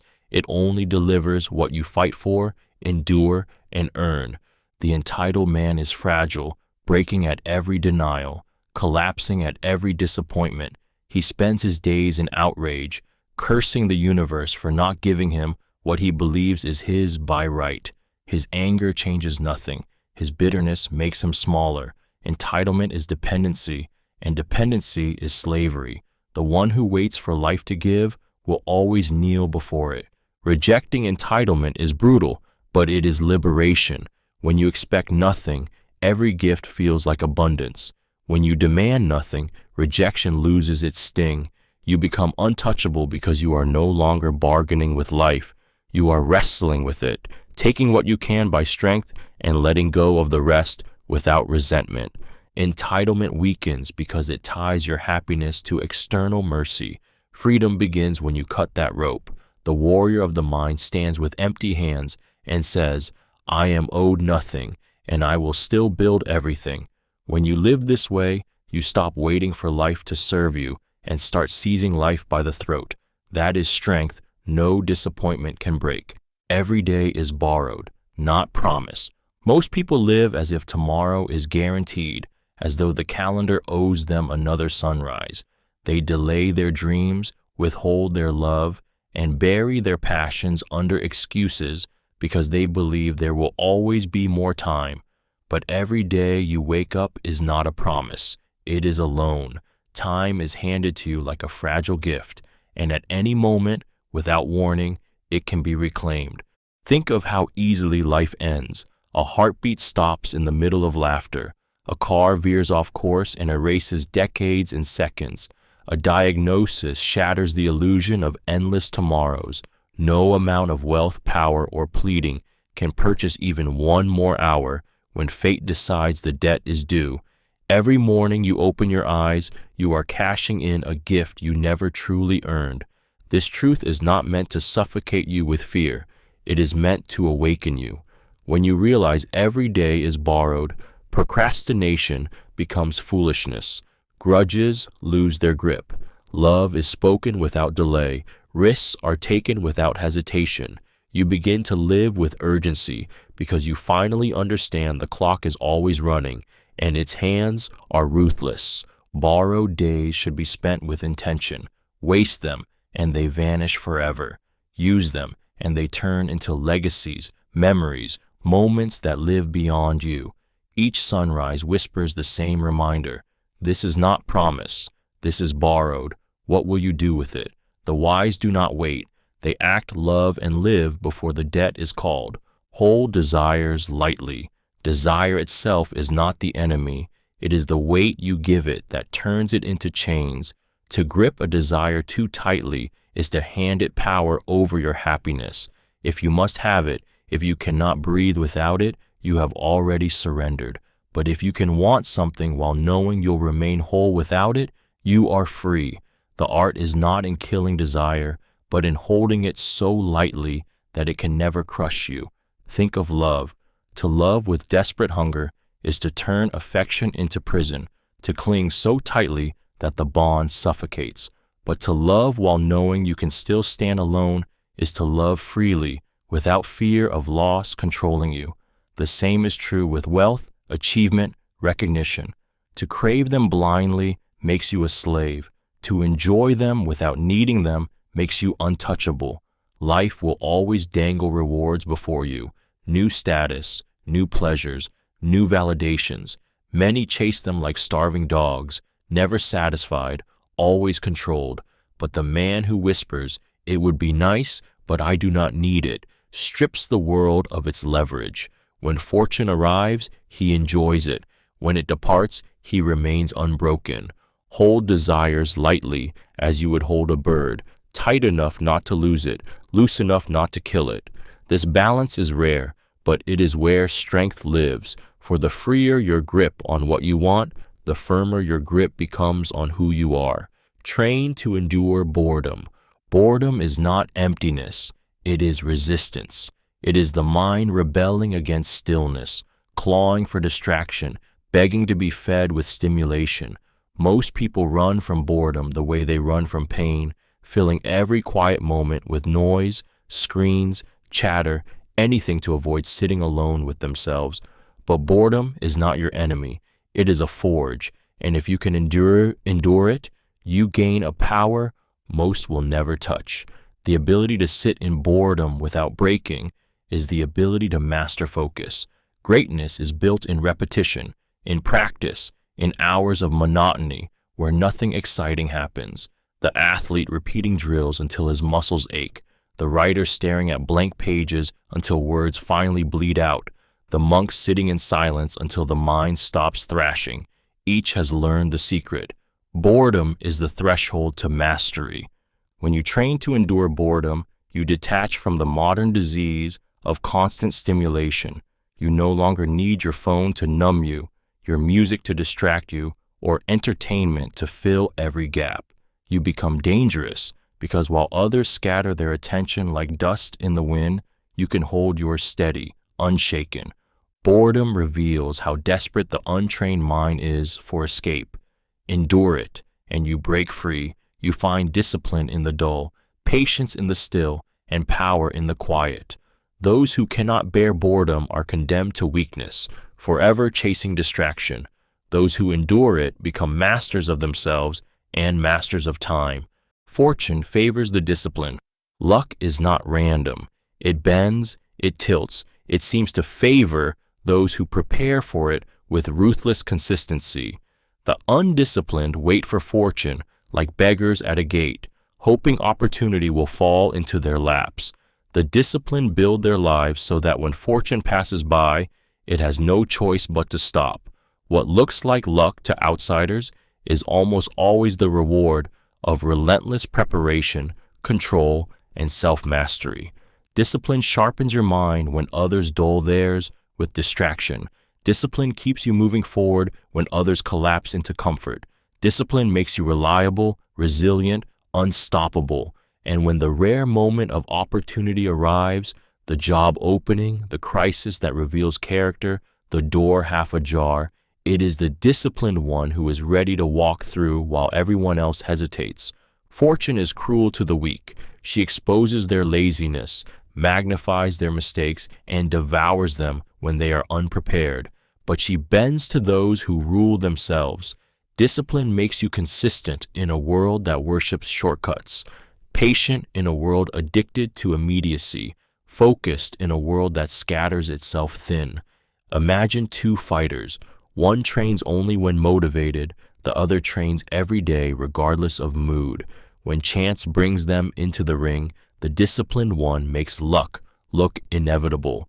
The same is true in life. Fortune seems to favor some men, but in truth, it despises weakness and bows to discipline. Control yourself first, and the world begins to tilt in your favor. What others call luck, you will call the reward of relentless will. Complaints change nothing. A complaint is nothing more than wasted breath, an admission of weakness disguised as expression. People complain about the weather, their jobs, their partners, their circumstances, as if the act of voicing misery could somehow bend, reality to their will. But the cold truth is this: complaints do not move mountains. They do not solve problems. They do not change outcomes. They only drain your energy and announce to the world that life owns you. When you complain, you feed your suffering instead of starving it.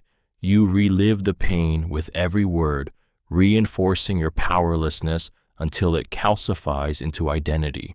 Misery loves an audience, but every listener grows weary, and soon your voice becomes background noise, forgotten or ignored. Meanwhile, nothing shifts. The world remains the same, indifferent to your cries. Action, not complaint, is the only force that changes anything. If you hate your body, complaining will not transform it. Discipline will. If you despise your job, complaining will not free you. Courage will. If your circumstances suffocate you, complaining will not open doors. Relentless effort will. Every complaint delays the moment you could have begun building something better. Hardship is inevitable, but how you face it is a choice. The weak speak of their pain until it consumes them. The strong endure in silence and act until they no longer need to speak. Complaints change nothing, but action changes everything.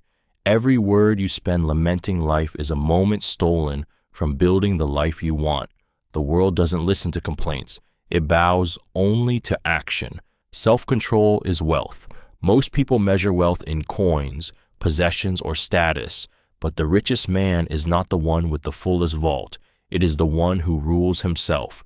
Self-control is the only form of wealth that cannot be stolen, inflated, or burned to ash. A man with discipline owns himself completely, while a man without it is a beggar to his cravings, forever bankrupt in spirit. Think of the one who cannot say no to pleasure. He spends recklessly, eats excessively, speaks without thinking, and acts without restraint. No matter how much gold fills his pockets, he is poor because he is owned by urges stronger than his will. His riches serve his appetites, not his freedom. He is a slave who believes himself king. Now picture the man who has mastered restraint. He wakes when he says he will, works when he does not feel like it, and withholds indulgence until it serves him instead of consuming him. This man may have little in his hands, but he has everything in his command. He is not owned by hunger, lust, anger, or greed. He spends when he chooses, speaks when it is wise, and acts when it matters. Wealth without self-control collapses into ruin, but self-control creates wealth of every kind. Peace of mind, strength of body, clarity of spirit, and even material abundance built through discipline. Fortune may vanish overnight, but the wealth of self-mastery endures until death. The man who possesses it walks through life untouchable, for no temptation, no enemy, and no loss can rob him of himself. Forgive quickly, forget slowly. To carry anger is to chain yourself to the offense. Every moment spent replaying betrayal, every sleepless night spent sharpening grudges is time stolen from your life. Forgiveness is not about excusing what was done. It is about releasing yourself from the weight of it. When you forgive quickly, you refuse to let another's cruelty poison your spirit. You choose freedom over bitterness. But forgetting is another matter. To forget too easily is to invite the same wound again. Memory is your shield, and scars are reminders carved by experience. Forgive so that the wound does not fester, but remember so that you do not step blindly into the same trap. This balance is power, a heart lightened by forgiveness, but a mind sharpened by caution. Imagine a warrior struck in battle. He does not hold hatred for the blade. It would only weaken him, but he does not forget where the strike came from. He learns, adapts, and grows stronger. In the same way, life's betrayals are not meant to make you bitter, but to make you wise. Forgive quickly so you may keep moving, but never forget so that every betrayal becomes another layer of armor. Those who refuse to forgive are consumed by rage. Those who forget too quickly are doomed to repeat pain, but the one who forgives fast and remembers long becomes untouchable, light enough to move freely, yet sharp enough never to be caught off guard again. This is how wounds become wisdom, and wisdom becomes strength. Anger blinds judgment. Anger feels powerful. It floods the body with heat, tightens the chest, sharpens the tongue, and convinces you that striking back is strength. But anger is not strength. It is blindness disguised as fire. In anger, you see less, hear less, understand less. Rage narrows your vision until all you perceive is the insult, the injury, the enemy. And in that haze, you lose sight of the bigger battle, often destroying more than what first wounded you. How many wars have been sparked not by reason, but by fury? How many friendships, marriages, and families have been shattered in seconds of rage that could never be undone? Anger blinds judgment so completely that you become your own enemy, swinging wildly, wounding yourself as much as the one you wish to hurt. The insult you cannot ignore becomes a trap, and in rushing to strike back, you walk straight into it. The Stoics did not fear anger because it was painful. They feared it because it was stupid. A man consumed by anger is like a warrior who sets fire to his own armor while rushing into battle. The flames might scare his enemy, but they devour him first.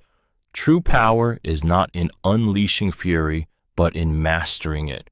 To feel anger rise and yet remain unmoved is to see clearly when others go blind. It is to keep your hands steady while others shake, to make choices with precision while others drown in impulse. Anger blinds judgment, but calm cuts through chaos like a blade. Detachment is not coldness, it's clarity. Detachment is often misunderstood as apathy, as if to detach is to stop caring, to close your heart, to turn cold toward the world. But true detachment is not the absence of feeling, it is the mastery of it. It is seeing clearly without being dragged by desire, fear, or obsession. Detachment sharpens the mind and steadies the soul because you no longer confuse wanting with needing or emotion with truth. The one who clings to outcomes is enslaved by them. When love becomes possession, it rots into jealousy. When success becomes identity, it crumbles into desperation. When failure becomes doom, it paralyzes the spirit. Detachment breaks these chains. You can love deeply without trying to own. You can strive fiercely without being shattered by defeat.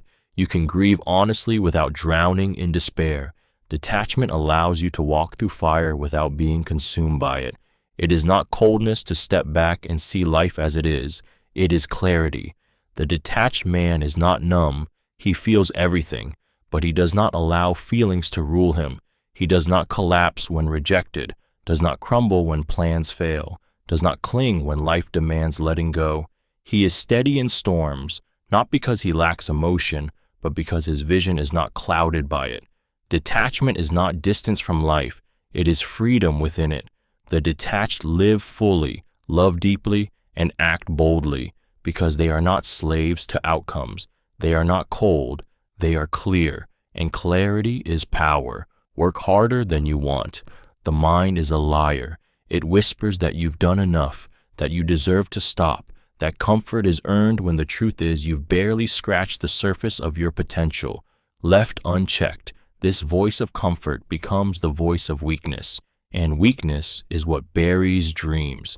The secret is simple but brutal. When your body says stop, work harder. When your mind pleads for relief, push further.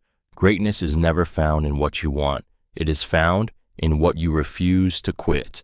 Those who only work until they feel like it are owned by their moods. Their ambition rises and falls with the weather of their emotions. But those who learn to ignore want, those who grind through exhaustion, boredom, and resistance, they enter a realm few will ever see. Pain becomes proof of progress. Fatigue becomes fuel. Every extra ounce of effort compounds into a force that separates the ordinary from the unstoppable. Picture the soldier who keeps marching when his legs scream, the writer who keeps crafting sentences long after inspiration fades, the athlete who pushes past the point of breaking. These are the men and women who seize what others only fantasize about. They do not wait for motivation. They command themselves through sheer will. To work harder than you want is to declare war on your weakness. It is to treat resistance not as a signal to stop, but as the gateway to transformation. The life you crave hides behind the wall of exhaustion. Only those who climb over it will ever claim the prize. Accept reality without decoration.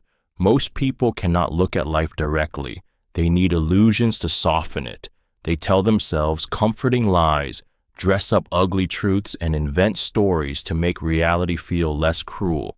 But illusions are fragile, and when they shatter, the pain is twice as sharp. To accept reality without decoration is to strip the world bare and see it as it is, raw, indifferent, unforgiving. This is not despair, it is liberation. When you stop needing life to be prettier than it is, you stop being a victim of disappointment. Death is certain. Betrayal is inevitable. Loss is unavoidable. Pain is part of existence. These are not tragedies. They are facts. To deny them is to live in weakness, forever caught off guard when they arrive. But to accept them fully is to become unshakable, because nothing can surprise you. Think of the man who stares into the storm without blinking. He knows the winds will tear and the rain will burn, but he does not waste energy wishing for sunshine. He braces himself, he endures, and when the storm passes, he stands while others lie broken. That is the strength of accepting reality. Decorated illusions may feel sweet in the moment, but they rot your resilience. Harsh truths feel bitter at first, but they nourish strength. When you face reality without lies, you gain clarity, and with clarity comes power, the power to adapt, to endure, to act decisively while others remain paralyzed by denial. Life owes you no decoration. Strip it bare, and nothing will ever strip you bare again. Your ego is your enemy. The ego whispers sweet lies. It tells you that you are greater than you are, that you already know enough, that you deserve recognition, that you cannot fail. It shields you from humility while chaining you to weakness. Ego is the invisible enemy within, the parasite that feeds on pride, the voice that convinces you to stop growing because you already believe you have arrived. And the moment you believe you have arrived, you begin to rot. The ego cannot stand correction. It recoils from criticism, seeing it as an attack instead of a gift. It inflates when praised, making you dependent on the opinions of others, terrified of being ignored. It blinds you to your own flaws while magnifying the flaws of everyone else. The man ruled by ego is fragile, constantly on guard, easily shattered by insult, endlessly hungry for validation. He looks powerful, but he is hollow. Your true enemy is not the rival who competes with you, nor the world that resists you. It is the ego that sabotages you from within. It tells you to protect your image instead of your growth. It urges you to defend instead of listen. It drives you to chase status instead of substance. To kill the ego is to free yourself. It means choosing humility over pride, learning over posturing, silence over boasting. It means being willing to look like nothing so you can become something. Without ego, you become untouchable. Insults do not wound, failures do not define, victories do not corrupt. Your ego is your enemy. Starve it, and your true strength will finally emerge. Expect suffering as natural. Most people stumble through life shocked every time pain arrives, as if suffering were some error in the design of existence. They ask, "Why me?" when hardship strikes, as though they were meant to be spared from what every human has endured since the beginning of time. But suffering is not an accident. It is the very fabric of life. To expect comfort as the norm is to guarantee endless disappointment. To expect suffering as natural is to walk through fire unburned. From the moment you are born, you are destined to encounter pain. The body aches, the heart breaks, fortunes shift, death takes what you love. This is not cruelty, it is inevitability. To resist it is like cursing the rain for falling. The storms will come whether you scream or not. But when you learn to expect suffering, you stop being surprised by it. You meet it like an old, familiar adversary, steady and prepared. When suffering is expected, its sting lessens.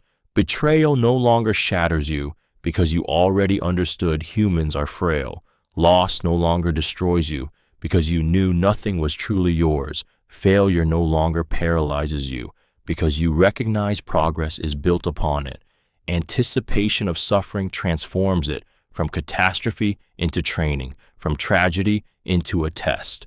The strongest are not those who avoid suffering, but those who walk into life already knowing it will hurt. They bleed without shock, endure without complaint, rise without bitterness. To expect suffering as natural is not to be pessimistic. It is to be unbreakable. Pain becomes less of a torment and more of a companion on the path. Use adversity as fuel. Adversity is the forge where strength is hammered. Most curse it, fearing its fire, wishing it away. But the warrior understands. Adversity is not an obstacle. It is the raw material of greatness. Every hardship, every betrayal, every failure is energy waiting to be harnessed. Where others see destruction, the strong see fuel. Life will cut you. It will strip you bare, tear away comfort, and test the core of who you are. Most retreat asking, why me? But if you dare to flip the question, why not me? You unlock a weapon that few ever wield. Adversity becomes proof that you are chosen for more, a signal that life demands you rise higher than your current self. Think of the fire that consumes wood. To the weak, it is only destruction. To the strong, it is warmth, light, and power. So too with adversity. It can break you, or it can refine you. Failure can bury you in shame, or it can teach you lessons no victory ever could. Loss can hollow you out, or it can carve space for resilience. Pain can crush you, or it can sharpen you into someone unstoppable. History remembers not those who lived gently, but those who turned suffering into strength. Every scar tells a story of a battle survived. Every wound endured becomes armor for the next war. Adversity will come for you. It always does. But if you choose to consume it instead of letting it consume you, nothing in this world can starve your spirit. For the more the world tries to break you, the stronger your fire will burn. Don't fear death. Fear never living. Death is the only certainty you were born with. It has been walking beside you from your first breath, silent, patient, inevitable. Most people spend their lives pretending it isn't there, building fragile walls of distraction to keep from thinking about it. They fear death like a monster in the dark. Yet in truth, death is not the real tragedy. The real tragedy is reaching the end of your days and realizing you never truly lived. To fear death is to waste life. It makes you cautious, timid, hesitant. You delay dreams, postpone risks, and let your passions rot while telling yourself there's still time, but there isn't. Every day you trade for security or procrastination is a day you can never get back. The grave is filled not with bodies, but with unfinished plans, unspoken words, unlived lives. Imagine standing at the edge of your final moment, looking back at a life spent playing it safe. All the things you wanted to try, the people you wanted to love, the fears you wanted to conquer, they're still there, untouched, because you were too afraid of losing life to actually live it. That is the true horror. Death is not your enemy. It is your reminder. It whispers, time is short. Act now. Risk now. Love now. When you stop fearing death, you start fearing wasted time. And when you fear wasted time, more than death, you become unstoppable, because nothing, not even mortality itself, can stop someone who is truly alive. Every moment is practice. Life is not divided into training and living. Every breath, every step, every encounter is practice. The way you respond to traffic, the way you react to insult, the way you rise from bed when you don't want to. These are not trivial moments. They are drills for the soul. Every instant is a chance to sharpen patience, strengthen discipline, and test your resolve. If you treat life as rehearsal only when it feels important, you will fail when the true trials arrive. The soldier does not wait for war to practice. He practices daily, in silence, in repetition, in moments no one notices. Likewise, you do not wait for catastrophe to prepare your mind. The small annoyances, the daily inconveniences, the quiet struggles are the weights you lift to grow stronger. Each one whispers, "This is training. This is practice. This is where you harden." When you forget this, you waste the most powerful opportunities. You think patience is tested only in great crises, but it is tested in the grocery line. You think courage is built only on battlefields, but it is built when you speak truth in small rooms. You think resilience comes only after loss, but it is shaped when you face boredom, frustration, and fatigue without surrender. Every moment is practice, and practice never ends. Treat life this way and nothing is wasted. Every insult becomes a drill in composure, every delay a test of endurance, every pleasure denied a rep for the will. Then, when the great trials strike, you will not suddenly begin. You will simply continue what you have always done. Stop trying to impress anyone. The hunger to impress is a silent chain that binds countless lives. People chase titles, possessions, and appearances not because they truly want them, but because they hope others will look and approve. But the applause you seek is empty. It fades as quickly as it arrives. The moment you live to impress, you stop living for yourself, and your worth becomes a mirror controlled by strangers. The truth is, no one thinks of you as much as you imagine. They are too consumed with their own battles, their own insecurities, their own hunger to impress others. Even when they notice you, their admiration is fleeting, their envy shallow, their judgment temporary. To live for this shallow cycle is to hand your soul to an audience that doesn't care when the curtain falls. When you stop trying to impress, you reclaim your freedom. You stop dressing your life for the approval of others and start living it according to your own values. You stop bending under the pressure of expectations and finally stand upright in your own skin. Paradoxically, the people who live without the need to impress become the most magnetic because they radiate authenticity in a world drowning in mass. To live for applause is to become a slave to echoes. To live for yourself is to become untouchable. The world cannot manipulate the man who no longer cares about impressing it. He moves as he chooses, speaks as he believes, and acts without fear. Stop trying to impress anyone. The greatest power is to need no audience. True freedom is inner independence. Most people mistake freedom for the absence of chains. They believe it is found in wealth, in status, in the ability to go wherever they wish and do whatever they please. But these are shallow imitations. You can be rich and still enslaved to greed. You can travel the world and still be shackled by fear. You can hold power over nations and still be a prisoner of your own desires. True freedom is not external. It is inner independence. When you are no longer ruled by what others think, you are free. When your happiness is not hostage to outcomes, you are free. When no insult, no loss, no storm of circumstance can bend your will, you are free. The man who owns little but needs nothing is freer than the king who has everything, yet fears losing it. Inner independence is the fortress no enemy can breach. They can strip you of possessions, betray you, exile you, even cage your body. But if your mind remains sovereign, you cannot be conquered. This is why the Stoics could face exile, chains, even death without breaking. They had already claimed the only freedom that mattered. The world is filled with invisible masters. Approval, wealth, comfort, reputation.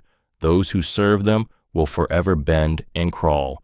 But the one who refuses their rule stands taller than empires. True freedom is not given, it is claimed. And the only throne worth sitting on is the one inside your own soul, untouchable, unshaken, absolutely yours. Don't outsource your happiness. The greatest mistake most people make is believing their happiness lies in the hands of others. They tie their joy to relationships, careers, wealth, recognition, things forever outside their control, and so they become beggars, waiting for scraps of approval, affection, or success to fall into their lap. But what is given by others can be taken by others. When your happiness depends on something external, you live as a slave to forces you cannot command. Think of how fragile this makes you. A single betrayal can shatter your peace. A lost job can strip away your self-worth. A partner leaving can feel like the end of your world. Not because these events are unbearable, but because you surrendered the keys to your happiness long ago. You handed them to people and circumstances that were never meant to hold them. True strength comes from reclaiming those keys. Happiness is not a gift to be granted. It is a discipline, a practice, an internal state cultivated regardless of fortune. When you root it in your own principles, your own actions, your own sense of purpose, no storm can uproot it. You may feel pain, yes, but pain does not own you. You may face loss, but loss cannot erase the foundation you've built within. Do not make others responsible for your peace. Do not wait for the world to hand you joy. Build it yourself, guard it fiercely, and carry it wherever you go, because the moment you stop outsourcing your happiness is the moment you stop being breakable. Let go of should have been. Few chains are heavier than the words should have been. They drag you backward into a world that no longer exists, a ghost realm where you replay mistakes, rewrite choices, and torment yourself with illusions of how life could have unfolded. But the past is deaf. It cannot hear your pleading. It cannot be reshaped by regret. Clinging to should have been is self-inflicted suffering, the endless bleeding of a wound you refuse to let close. Every time you whisper, it should have been different, you abandon the present moment for an illusion. You keep staring at doors already locked while ignoring the ones still open before you. You punish yourself for crimes that cannot be undone, and in doing so, you blind yourself to what can still be created. The past is fixed, but your response to it is not. Life does not bend to your wishes, and it never will. What happened, happened. No amount of guilt, anger, or nostalgia will rewrite a single breath of it. To carry should have been is to drag corpses with you, heavy and lifeless, while wondering why you are too tired to move forward. Letting go is not forgetting. It is releasing your grip on a fantasy. It is standing in the truth, no matter how sharp, and saying, "This is what is. Now, what will I do with it?" Freedom begins the moment you stop bargaining with yesterday. The chains fall the moment you accept that nothing should have been. It only ever was. And now it is gone. Treat time as your most precious asset. Time is the only currency you can never earn back. Gold can be stolen and regained. Empires can crumble and rise again. Even health can sometimes be restored. But once a moment passes, it is gone forever. Yet most people treat time as if it were cheap, squandering it on distractions, toxic people, and meaningless pursuits, as though they have an infinite supply. They do not see the silent truth. Their time is bleeding out every second, and the clock cannot be bribed. Every wasted hour is a theft against yourself. The show you watch to escape, the scrolling that devours your nights, the conversations that drain rather than build, all of these are withdrawals from the one account that can never be refilled. You are not spending time, you are spending life.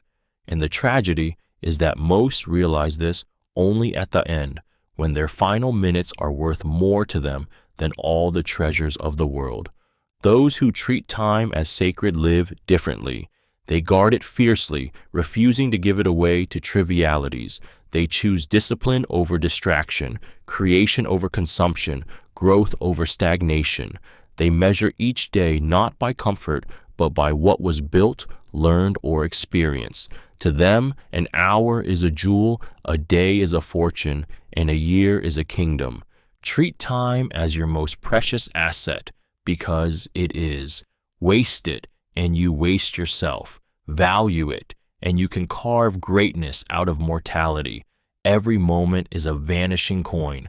Spend it wisely before your vault runs empty. Pain is temporary, pride is lasting. Pain screams loudly in the moment, convincing you it will never end. The burning muscles, the sleepless nights, the sting of rejection, it feels eternal while you are inside it.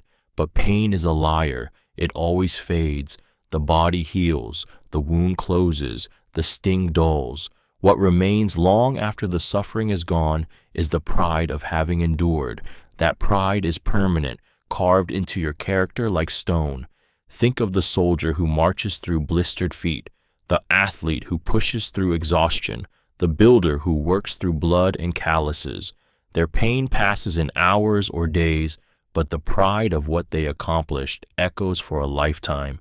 Every hardship survived becomes a victory stored deep inside, proof that you did not break when everything tried to shatter you. The tragedy is that many choose to quit because pain feels endless. They trade a few moments of discomfort for a lifetime of regret. The ache of quitting lasts far longer than the ache of endurance, and it rots the soul quietly, reminding you forever of what you could have been. But those who choose to suffer now walk with a pride that never leaves them. Pain cannot be avoided. It is the price of growth, the toll of progress. But pride is the reward, the enduring treasure earned only by those willing to endure the fire. You will forget the agony, but you will never forget the triumph. Pain is temporary, pride is lasting, and that exchange is always worth it. Courage is rare because fear rules most. Fear is the default state of mankind. It whispers in every decision, don't risk, don't try, don't speak, don't move. It convinces you that safety is survival, that comfort is victory, that silence is wisdom. And so most people live small, caged by the invisible bars of fear. They never leap, never fight, never step beyond the edge of what feels safe.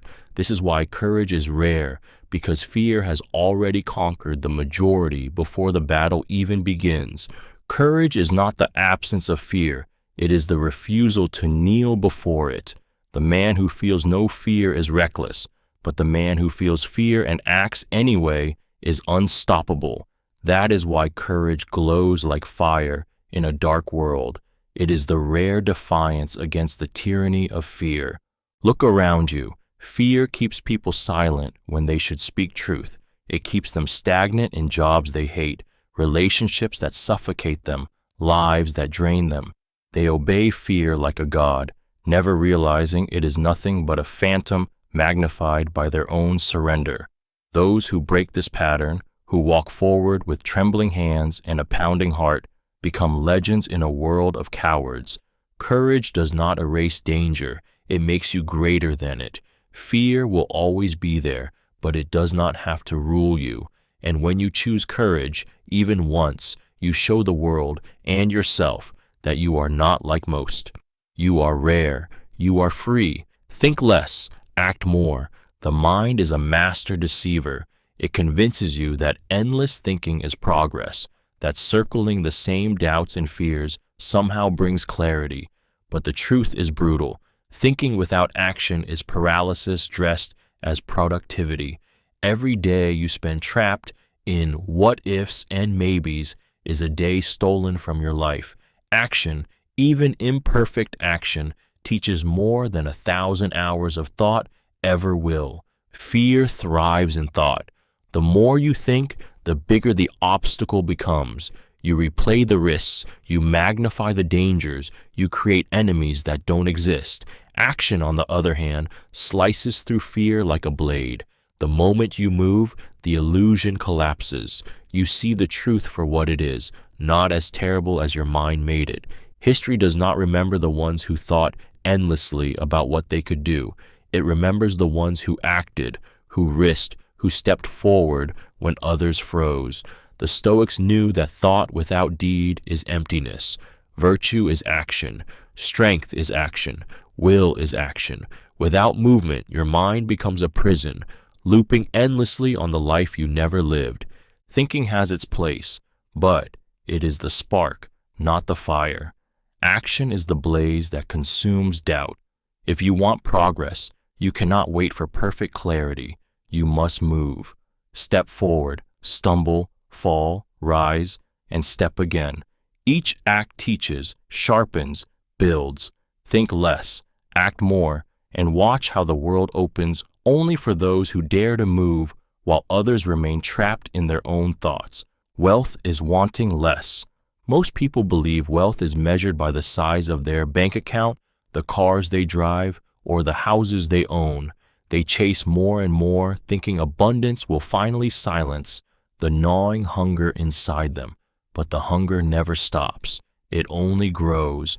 The man who craves more is always poor, no matter how much he owns. True wealth is not having everything, but needing little. Wealth is wanting less.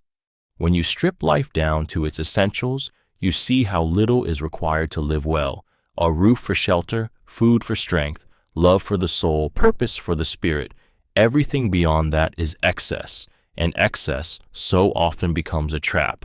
The more you own, the more you fear losing. The more you collect, the heavier your chains. The pursuit of more is not freedom. It is slavery dressed as success. The one who wants less cannot be bribed, cannot be blackmailed, cannot be enslaved by desire. He lives light, unburdened, untouchable. He can walk away from luxuries without sorrow because they never owned him. He can be content in scarcity because his wealth was never built on possessions, but on perspective. This is the paradox of life.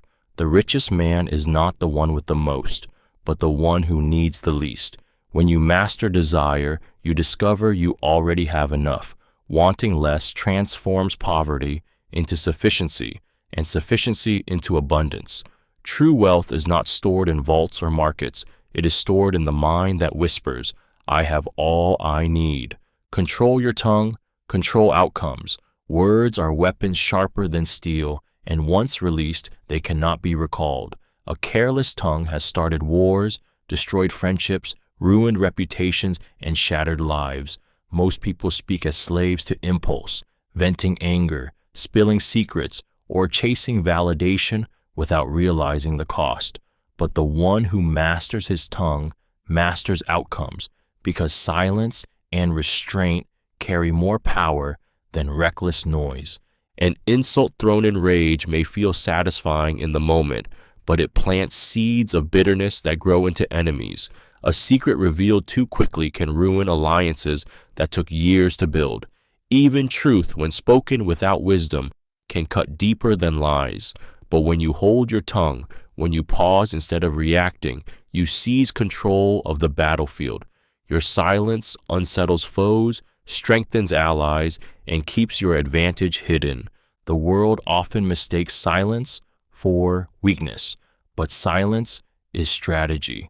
A man who doesn't reveal his every thought becomes unpredictable, and unpredictability is power. When others waste energy arguing, defending, and shouting, he listens, observes, and calculates. Then, with a few deliberate words, he bends the situation to his will. To control your tongue is to control your destiny. Every word you speak shapes the way others see you, the way they treat you, and the opportunities that open or close before you. The fool blurts out everything and loses everything. The wise man speaks rarely but precisely, and his words move mountains. Control your tongue, and you control the world around you. Be unoffendable. To be easily offended is to hand your emotions to strangers like weapons, begging them to cut you. Every word becomes a blade, every opinion a chain, every insult a storm that tosses you into chaos. Offense is voluntary. You choose it, you feed it, you surrender to it, and in that surrender, you give away your strength. The unoffendable man cannot be manipulated, cannot be provoked, cannot be controlled. He is untouchable.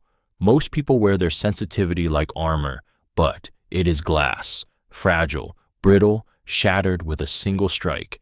They believe taking offense makes them strong, that outrage proves their worth, when in truth it only proves their weakness. To be offended is to admit someone else has power over your peace. Why would you ever grant them that power? Being unoffendable does not mean you are blind or indifferent. It means you see insult for what it is, noise. You see provocation for what it is, bait. You see ignorance for what it is, irrelevance. And you rise above it, not because you cannot respond, but because you refuse to bow down to something so small.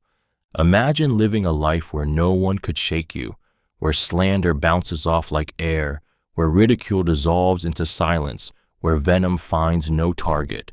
This is not coldness, it is mastery. The unoffendable mind does not bend to every petty arrow. It chooses when to act and when to ignore. And in that choice lies unshakable power, a fortress no enemy can breach. Don't argue, demonstrate. Words are cheap. Anyone can argue, debate, or boast about what they believe or what they intend to do, but arguments rarely change hearts, and boasting never builds respect. People are not persuaded by noise, they are persuaded by proof. The strongest response is not spoken, it is shown. When you stop wasting breath on convincing others and instead live your principles in action, you become undeniable. The man who argues about discipline but sleeps through the morning loses all authority. The one who debates about courage but trembles at risk is exposed by his own life. But the one who rises early, works relentlessly, and faces hardship without complaint never needs to defend himself. His life is the argument. The world believes what it sees, not what it hears. To demonstrate is to strip power from critics. Let them mock, let them doubt, let them say you cannot. If you argue, you fight on their terms. If you act, you make their words irrelevant. Action silences the crowd in a way no clever retort ever can. The Stoics knew that virtue was not theory, but practice.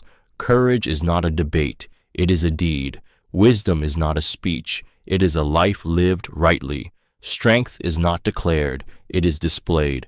Don't waste your energy in endless arguments that feed pride but starve progress. Put your energy into becoming proof. When your actions speak, your enemies have no reply. When your life demonstrates truth, no argument is needed. You have already won. Learn to enjoy nothing. In a world addicted to stimulation, silence feels unbearable, and emptiness feels like death. People drown themselves in noise, screens, food, and constant distraction, terrified of being alone with nothing. Yet the ability to enjoy nothing is the highest form of strength because it means you are no longer a slave to external crutches. When you can sit in stillness without reaching for escape, you have conquered yourself. Most people panic when stripped of entertainment. They crave the next distraction, the next indulgence, the next hit of pleasure. But this hunger reveals dependency, and dependency is weakness.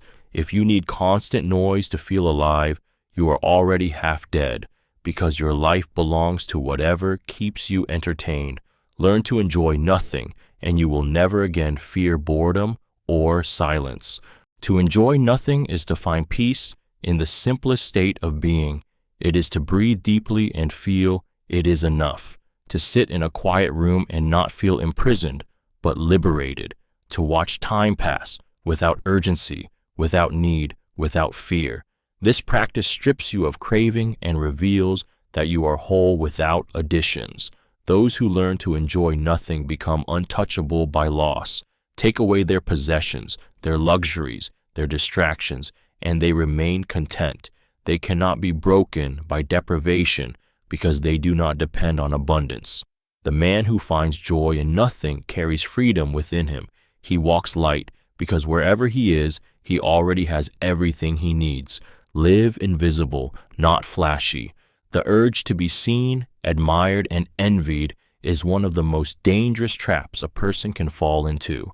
Flashiness feels like power, expensive clothes, loud victories, public displays of wealth or status. But in truth, it is weakness exposed. The more you shine for others, the more you reveal where to strike. The flashy man paints a target on his own back, inviting jealousy, resentment, and enemies he never sees coming. Invisibility, on the other hand, is strength concealed. To live quietly without broadcasting every success is to move through the world without resistance. No one envies what they cannot see. No one attacks what they do not notice. The invisible man collects victories in silence, grows stronger in shadows, and strikes only when it matters most. His power is hidden and therefore untouchable. History is filled with men who lost everything because they craved the spotlight. The conqueror who flaunted his power, the politician who boasted too loudly, the celebrity who revealed too much, all were destroyed by the very attention they once craved. Meanwhile, those who thrived longest were those who hid their strength until it was undeniable. To live invisible is not to live small. It is to live strategically. It is to let your actions, not your noise, carry your legacy. Flashiness feeds ego, but invisibility feeds longevity. When you stop living for the eyes of others, you free yourself from their chains. True power does not scream. It moves silently, unseen, and unstoppable. Resist instant gratification. The promise of instant gratification is seductive. Pleasure now, reward now, comfort now. It whispers to you like a siren, luring you into weakness. But every time you give in, you trade long-term strength for short-term satisfaction. You feed the craving, but the craving only grows stronger, enslaving you to the cycle. The truth is brutal. Instant gratification robs you of greatness, because greatness is built in patience, discipline, and sacrifice. The man who cannot say no to himself is already defeated. He eats what tastes good instead of what makes him strong. He spends instead of saving. He chooses the thrill of distraction over the grind of focus. And slowly, without realizing it, he wastes his life chasing small, meaningless highs while his potential withers in the dark. Resisting gratification is not deprivation, it is power. When you delay pleasure, you gain control over yourself. Every refusal strengthens your will. Every sacrifice hardens your discipline. Every moment of restraint builds the muscle of mastery. And while others drown in indulgence, you sharpen yourself into someone capable of achieving what they can only dream of. Think of a man who plants seeds and walks away. He does not feast today, but tomorrow he harvests enough to feed an army. That is the reward of resisting gratification. The world belongs to those who can suffer now for something greater later. Resist the urge to take the easy pleasure, and you will discover something far rarer and far more powerful than comfort: freedom. Stay unshaken in chaos. Chaos is inevitable. Storms will strike without warning, plans will collapse, and people will panic. Most scatter like leaves in the wind, driven by fear, confusion, and anger. But the one who remains calm, the one who stands like an unmovable stone in the raging river, becomes a force others cannot understand. To stay unshaken in chaos is to hold power in a world that has lost its grip. When everything burns, fear spreads faster than fire. Men lose their reason, women lose their calm, leaders crumble under the weight of uncertainty. In such moments, clarity is rare, and because it is rare, it is priceless. If you can breathe deeply while others suffocate, if you can see straight while others are blinded by terror, you rise above them without even trying. Your composure becomes command. Chaos reveals what training cannot fake. Anyone can appear strong when life is gentle, but when the ground splits and the sky falls, the truth is exposed. The weak are ruled by panic. The strong are ruled by purpose. Staying unshaken does not mean you feel no fear. It means you master it, cage it, and prevent it from dictating your hand. The eye of the storm is always still. Become that stillness. Let the world scream. Let the crowd break. Let the chaos consume itself. You will stand calm, decisive, untouchable. In chaos, most become prey.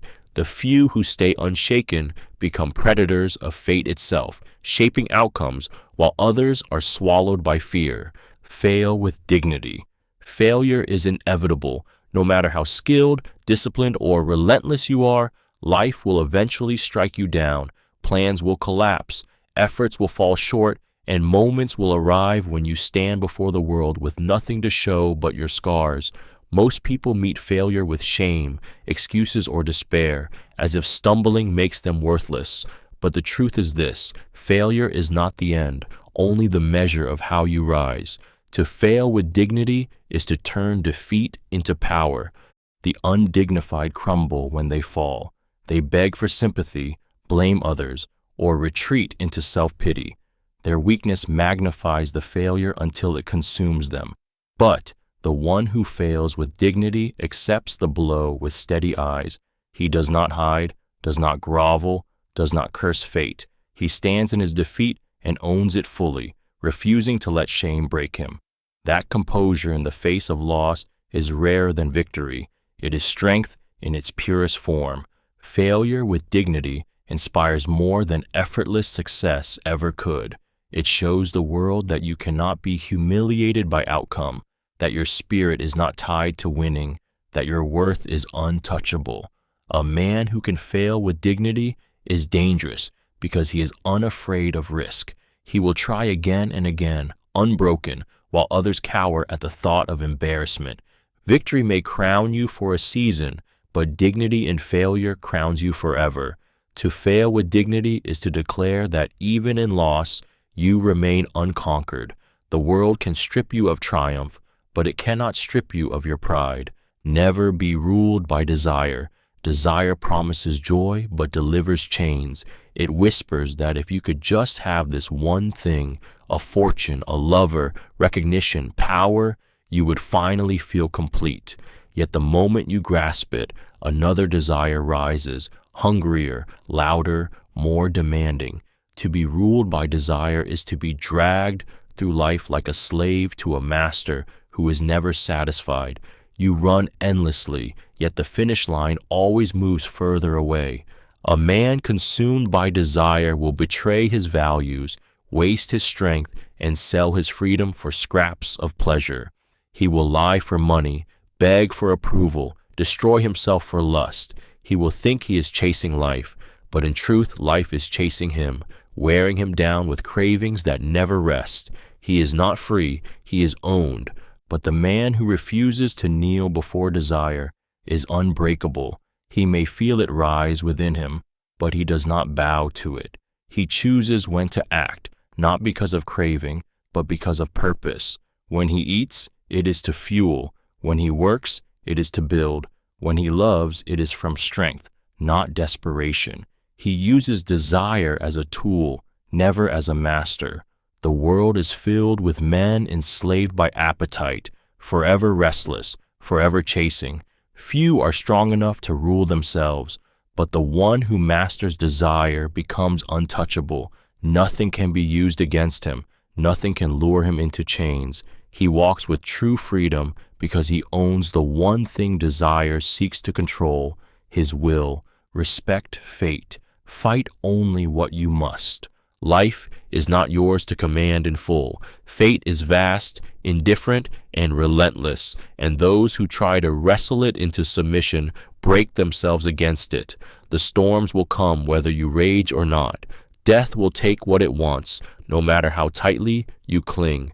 To resist the inevitable is to exhaust your soul, but to respect fate, to bow to what cannot be changed, is to preserve your strength for battles you can actually win. Most people scatter their energy fighting shadows. They waste years cursing misfortune, resenting the past, resisting truths that no amount of struggle will alter. They fight gravity, they fight time, they fight loss, as if screaming at the universe will bend its laws. It never does. Fate does not negotiate. It does not pause for your outrage. And every ounce of energy spent resisting it is energy stolen from what you can control. But when you respect fate, you step into rare power. You stop wasting yourself on the immovable and instead direct your will where it matters. Your choices, your discipline, your response. You fight only what is yours to fight. You carry only what is yours to carry. And suddenly, Life becomes lighter, sharper, more focused, because you are no longer at war with the entire world. Respecting fate is not surrender, it is strategy. You do not kneel in defeat, you stand with clarity. The man who knows which battles are unwinnable becomes unstoppable in the battles that can be won. And this wisdom, this ruthless respect for fate, makes him indestructible. Unmask illusions of control. One of the greatest traps of the human mind is the belief that you are in control of more than you truly are.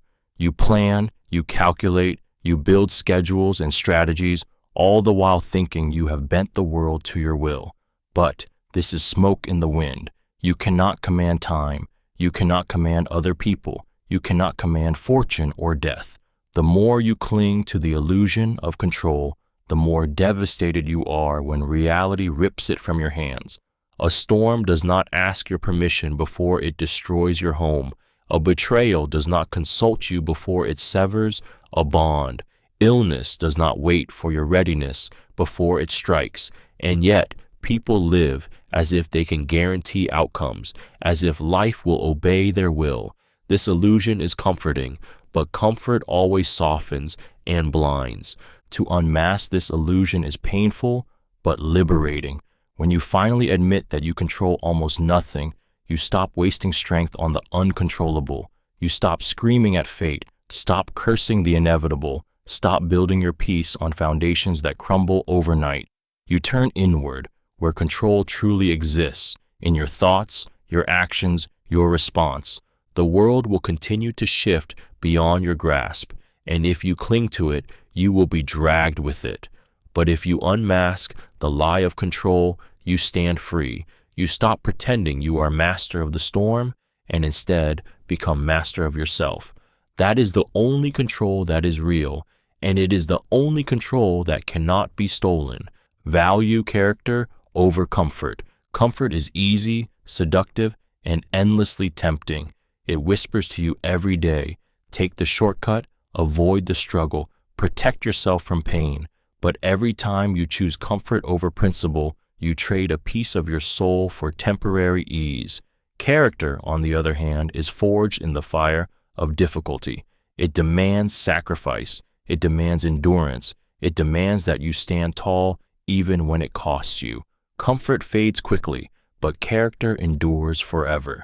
The man who builds his life around comfort is fragile. The moment hardship arrives, he breaks, because he has never trained himself to stand firm when the ground shakes. His morals bend, his courage evaporates, his loyalty dissolves. But the man who values character stands unshaken. He chooses integrity when it hurts, discipline when it's tiring, and truth when lies would make life easier. That strength cannot be stolen, even when the world takes everything else. Character makes you formidable. People may strip you of wealth, titles, and security, but they cannot take the way you carry yourself, the way you act under pressure, the way you choose when no one is watching. Comfort creates weakness, but character creates legacy. Every day you face a choice: betray your character for the sake of ease, or betray your ease for the sake of character. The first path makes life softer but emptier. The second path makes life harder but meaningful. Comfort dies with the moment. It rots with time. Character outlives you, echoing in the memory of those who witnessed your strength. Value character over comfort, because comfort is temporary, but character is eternal. Endure discomfort daily. Discomfort is the truest training ground. Every day you avoid it, you grow softer. Every day you embrace it, you grow stronger. The body and mind adapt to whatever you feed them. Feed them constant ease, and they rot in fragility. Feed them discomfort, and they harden into resilience. To endure discomfort daily is to build armor against life itself. Most people live as prisoners of comfort. They refuse the cold shower, avoid the hard conversation, skip the extra mile, and numb themselves with distraction. They think they are protecting their happiness, but they are only sharpening their weakness. Then when true hardship arrives, illness, loss, betrayal, they collapse because they never trained their spirit to endure. But the man who chooses discomfort before it chooses him is unbreakable. He runs when his body begs for rest. He fasts when hunger claws at him. He studies when his mind craves distraction. Each small act of chosen suffering becomes a deposit in his account of strength, and when life demands payment, he has more than enough to spend. Discomfort is not punishment, it is preparation. The blistered hands of the worker, the aching muscles of the athlete, the quiet loneliness of the disciplined mind, all are proof of investment in a future self that will not shatter under pressure. To endure discomfort daily is to practice for the storms that will one day come, and when they do, the man who has suffered willingly will stand while the world around him crumbles. Fear no man, not even yourself. Fear of men is the root of weakness. From kings to beggars, all are flesh and bone, destined for the same grave. To place another above you, to tremble at their judgment, is to forget your own mortality. No man holds dominion over your soul unless you hand it to him. Titles, wealth, status, these are costumes that fools mistake for power. Strip them away, and every man is fragile, breakable, temporary. To fear him is to enslave yourself to an illusion. But the deeper prison is fear of yourself, the voice in your head that says you are not enough, the shadows of your past that whisper shame, the dread of what you might become. These are the chains most never escape. To fear yourself is to divide your own spirit, to stand as both prisoner and jailer. This fear is the cruelest of all, because it grows from within, feeding on silence and doubt. To fear no man, not even yourself, is the rarest freedom. It means walking into any room, any battle, any storm, with the same unshaken calm. It means silencing the self-sabotage, standing face to face with your demons, and saying, "You belong to me, not the other way around." When you strip away fear, you strip away control. No tyrant, no enemy, no inner voice can hold sway over you. And in that defiance, you become something terrifying to the world and liberating to yourself, a man who cannot be ruled. The mind magnifies suffering, shrink it. Pain by itself is sharp but brief, a signal meant to be endured and overcome. Yet the mind, left unchecked, turns that fleeting spark into a wildfire. It replays insults until they echo endlessly. It takes one failure and paints it as destiny. It imagines catastrophes that have not yet arrived and may never come. The body suffers once, but the mind, through magnification, suffers 1,000 times more. Consider the man with a small wound. The physical pain is tolerable, but his thoughts spiral. What if it gets worse? What if it scars me? What if it means I am weak? Suddenly, the pain triples, not because the wound deepened, but because the mind poured fuel on it. This is how suffering grows, not through reality, but through exaggeration, projection, obsession. To shrink suffering, you must master this theater of the mind. Ask, is this pain as large as I am making it? Or have I become its servant? Strip it to its core. A lost job is not the end of life. It is a shift in direction. A betrayal is not the end of trust. It is a lesson in choosing more wisely. A broken heart is not permanent destruction. It is temporary fire that will forge resilience. The mind can turn scratches into death blows or storms into passing clouds. The choice is yours. When suffering comes, look it in the eye and cut it down to size. Do not allow your mind to turn it into a monster. Shrink it, and suffering becomes weight you can carry without breaking. Assume nothing is owed to you. The world owes you nothing. Not love, not wealth, not opportunity, not even fairness. Yet most live as though life has signed a secret contract with them, promising rewards for their suffering, recognition for their effort, and compensation for their pain. This illusion breeds bitterness because reality has no such contract. You can work tirelessly and still fail. You can love deeply and still be betrayed. You can live justly and still be struck down. Expecting the world to owe you anything is the surest path to misery. When you assume nothing is owed, you strip away entitlement, and in that stripping, you gain freedom. You stop waiting for someone else to fix your life. You stop demanding that fate bend to your desires. You stop blaming others when the universe does what it always does. Remain indifferent. Entitlement makes you fragile. Acceptance makes you unstoppable. The man who assumes nothing is owed approaches each gift with gratitude, each opportunity with urgency, and each setback with calm. He understands that everything he has, his breath, his health, his chance to rise, is a loan, not a payment. He owes the world his effort, but the world owes him nothing in return. This mindset makes you dangerous in the best way. You no longer waste energy on resentment. You no longer collapse when rewards don't come.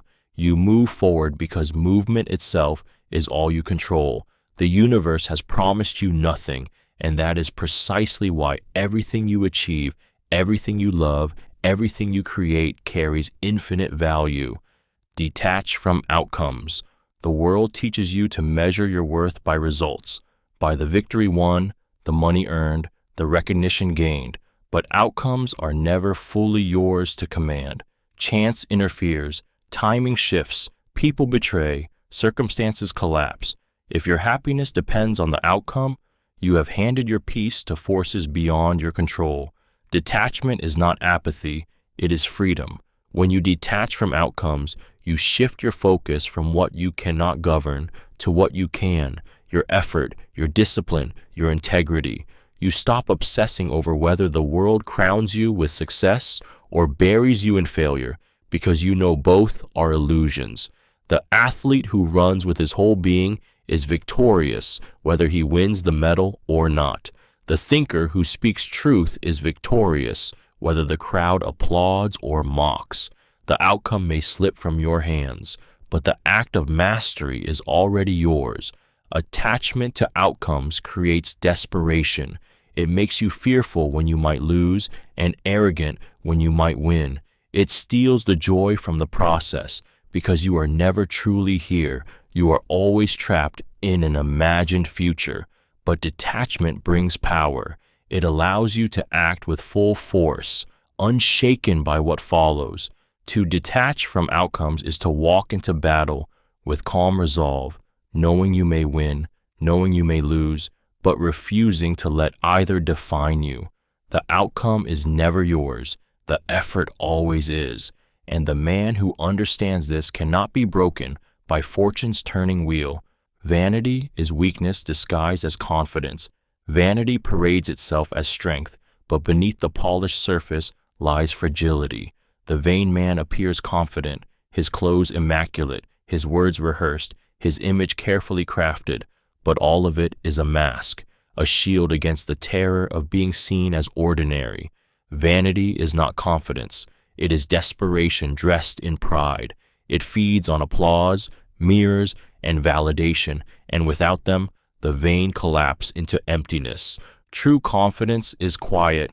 It does not need display because it is rooted in substance, in discipline, in mastery. Vanity, on the other hand, is hollow. It thrives only when others are watching, and so the vain live as slaves to the gaze of the crowd. Their strength is borrowed, their worth conditional, their identity fragile. A single insult can shatter them. A single moment of being ignored can unravel them. Vanity whispers, "If I look strong, I will be strong." But strength cannot be painted on the skin. It must be carved into the soul. The man who spends his life polishing his reflection neglects the one thing that matters, the substance beneath it. And when hardship comes, when no one is watching, when the mirror is shattered, vanity abandons him. Confidence is built in silence, in work done without witnesses, in courage shown when there is no praise to gain. Vanity crumbles there, but confidence thrives. To choose vanity is to live as a decorated shell. To reject it, to build true strength within, is to live unshaken, even when every eye turns away. Guard your attention. It is life. Your attention is the currency of existence, and every moment you spend is a piece of your life you will never reclaim. Yet most people give it away freely, scattering it on trivialities, feeding it to distractions, handing it to anyone or anything loud enough to demand it. What you give your attention to, you give your life to. If you do not guard it, you will wake one day to find that your years were stolen by nonsense. The world is designed to hijack you. Endless noise, glowing screens, false emergencies, manufactured outrage, each one claws at your focus, demanding you look, react, consume. The weak surrender willingly, believing they are choosing, when in truth they are being controlled. To guard your attention is to take back sovereignty over your mind, to decide deliberately where your life flows. Think of attention as a blade. If it is sharp and directed, it cuts through obstacles with ease. If it is dull and scattered, it injures nothing but yourself. Where your attention rests, your reality forms. Give it to envy, fear, and distraction, and your life becomes small. Give it to discipline, creation, and purpose, and your life becomes powerful. Every moment you focus is a declaration of what matters most to you. If you let others decide, you are no longer living your life. You are living theirs. Guard your attention with the ferocity of a soldier protecting his post, because in truth, your attention is not just focus. It is your life itself, draining second by second. Make peace with mortality. Most people live as though death is a distant rumor, a shadow that only follows others. They avoid thinking about it, speaking about it, or even acknowledging it, yet it follows them everywhere. Mortality is not a possibility, it is a certainty. Denying it does not delay it, it only blinds you. To fear death is to live half a life. To make peace with mortality is to be free. When you accept that you will die, something profound shifts. The urgency of your days sharpens, the petty grudges dissolve, the shallow pursuits lose their grip. You begin to see what truly matters, the moments, the people, the choices that fill your limited time. Mortality is not a curse, it is a compass. It points you back to the present, back to gratitude, back to living fully. Think of how much energy is wasted on the illusion of permanence, saving your best words for later, postponing your dreams, treating loved ones as if they'll always be there. Later is not guaranteed. Tomorrow is not promised. Death sits silently in every room you enter, reminding you that every encounter could be the last. Every breath could be final. This awareness is not despair. It is power. The person who has made peace with death cannot be threatened by loss. They love fiercely because they know it will end. They act boldly because they know time is short. They forgive easily because grudges are meaningless in the face of the grave. Mortality is not your enemy. It is the truth that makes life sacred. To make peace with it is to live awake, unafraid, and untamed. Live unseen, die free.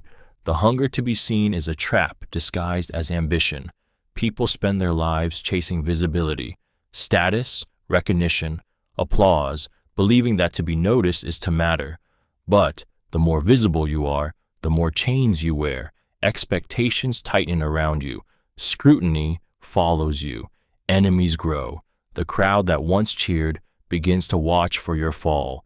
Visibility is a cage gilded with admiration, and most do not realize they've walked into it until the door closes. To live unseen is to move silently, like a shadow.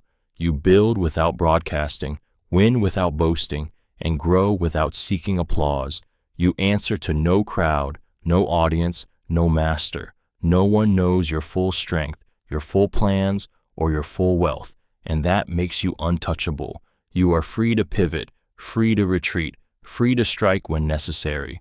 The unseen man cannot be targeted because he cannot be predicted. And when death comes, as it will for all, the unseen die free. They are not chained to a legacy built on others' expectations.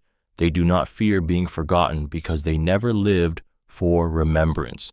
Their victories were their own, their freedom unbought, their lives unshaped by the gaze of strangers. This is not smallness, it is mastery. Living unseen does not mean living insignificant. It means refusing the leash of visibility, building power and peace without needing to display it. The one who lives unseen cannot be owned, cannot be manipulated, cannot be broken. He walks off the stage of life with no applause and no chains. Hardship is the best teacher. Nothing teaches like pain. Books can give you knowledge, mentors can give you guidance, but hardship gives you truth carved into your bones. When life crushes you, betrays you, strips away comfort and illusion, you are forced to see yourself without disguise. Hardship exposes your weakness, tests your strength, and reveals what you are truly made of. Ease teaches nothing. Comfort whispers lies that you are stronger, safer, wiser than you are. But hardship strips away the mask. The loss of a loved one teaches the fragility of time. Failure teaches the price of arrogance and the necessity of resilience. Poverty teaches the value of every coin, every meal. Betrayal teaches you not everyone who smiles is a friend. These lessons are brutal, but they are lessons you never forget. The men who achieve greatness are not those who avoided hardship, but those who embraced it as a ruthless instructor. They bled, stumbled, and endured humiliations that would have broken others. Yet instead of cursing fate, they asked, "What can I learn?" And in that question, they found power. Hardship is relentless because life is relentless. To wish it away is to wish away your own growth. The storms will come regardless. Better to welcome them as teachers than to resist them as enemies. Every scar you carry is a diploma written in flesh, proof that you survived a lesson most never face. Hardship does not destroy you. It educates you in a way comfort never can. And if you listen, it makes you unbreakable. Resist gossip. It weakens spirit. Gossip feels sweet at first, like forbidden fruit. It flatters the ego to know secrets, to dissect the flaws of others, to feel powerful by speaking what should remain unsaid. But every word of gossip is poison, not for the one being spoken about, but for the one speaking. Gossip rots the spirit because it trains the mind to feed on weakness rather than strength, on noise rather than truth. When you indulge in gossip, you shrink yourself. You become addicted to whispers instead of wisdom, to pettiness instead of purpose. It makes you careless with words, and careless words reveal a careless soul. The more you speak of others, the less you build yourself, and slowly, without realizing it, your identity becomes that of a small person who needs the failures of others to feel alive. Worse still, gossip breeds distrust. Those who hear you know that if you gossip about others, you will gossip about them. Every conversation becomes tainted. Respect dissolves. Influence evaporates. You become surrounded not by trust, but by shallow connections bound only by mutual weakness. The Stoics warned against this because gossip is wasted breath. It achieves nothing, builds nothing, strengthens nothing. It is the noise of the idle. To resist it is to guard your spirit, to focus only on what sharpens you and elevates others. The man who refuses gossip stands apart, feared for his silence and respected for his discipline. Resist it, and your spirit remains untouchable while others waste theirs in whispers. Do not pity yourself. Self-pity is a poison that seeps quietly into the soul, disguising itself as comfort while hollowing you out from within. When you pity yourself, you relive your wounds again and again, feeding them until they define you. You cast yourself as the helpless victim in a story where the world is cruel and you are powerless. But here is the brutal truth. Self-pity is not healing. It is surrender. Life will hurt you. You will face betrayal, failure, loss, and injustice. These wounds are real, but how you carry them determines whether they break you or forge you. The man who pities himself takes every hardship as proof that he has been cursed, singled out, doomed. He grows bitter, resentful, weak. But the man who refuses to pity himself looks at the same pain and says, "This is my test." He suffers, but he does not kneel. Self-pity steals your strength because it convinces you that you have none. It whispers that your suffering is unique, that you cannot endure what others have endured. It blinds you to the resilience burning within you. The world may strip you of comfort, dignity, or fortune, but only you can strip yourself of the will to rise. That is what self-pity does. It makes you complicit in your own defeat. Do not pity yourself. Face hardship with clenched teeth, with a steady gaze, with the pride of someone who refuses to collapse. Pain is unavoidable, but self-pity is optional. And the moment you refuse it, your suffering becomes strength, your wounds become armor, and your spirit becomes unbreakable. Gratitude is armor against despair. Despair seeps in when you believe life has given you nothing, when all you can see are losses, betrayals, and the weight of what is missing. It convinces you that existence is empty, that suffering is all there is. But gratitude is the shield that stops despair's blade from piercing your soul. It does not erase pain, but it transforms how you carry it. Gratitude reminds you that even in darkness, there is light left to guard. The mind cannot hold despair and gratitude at the same time.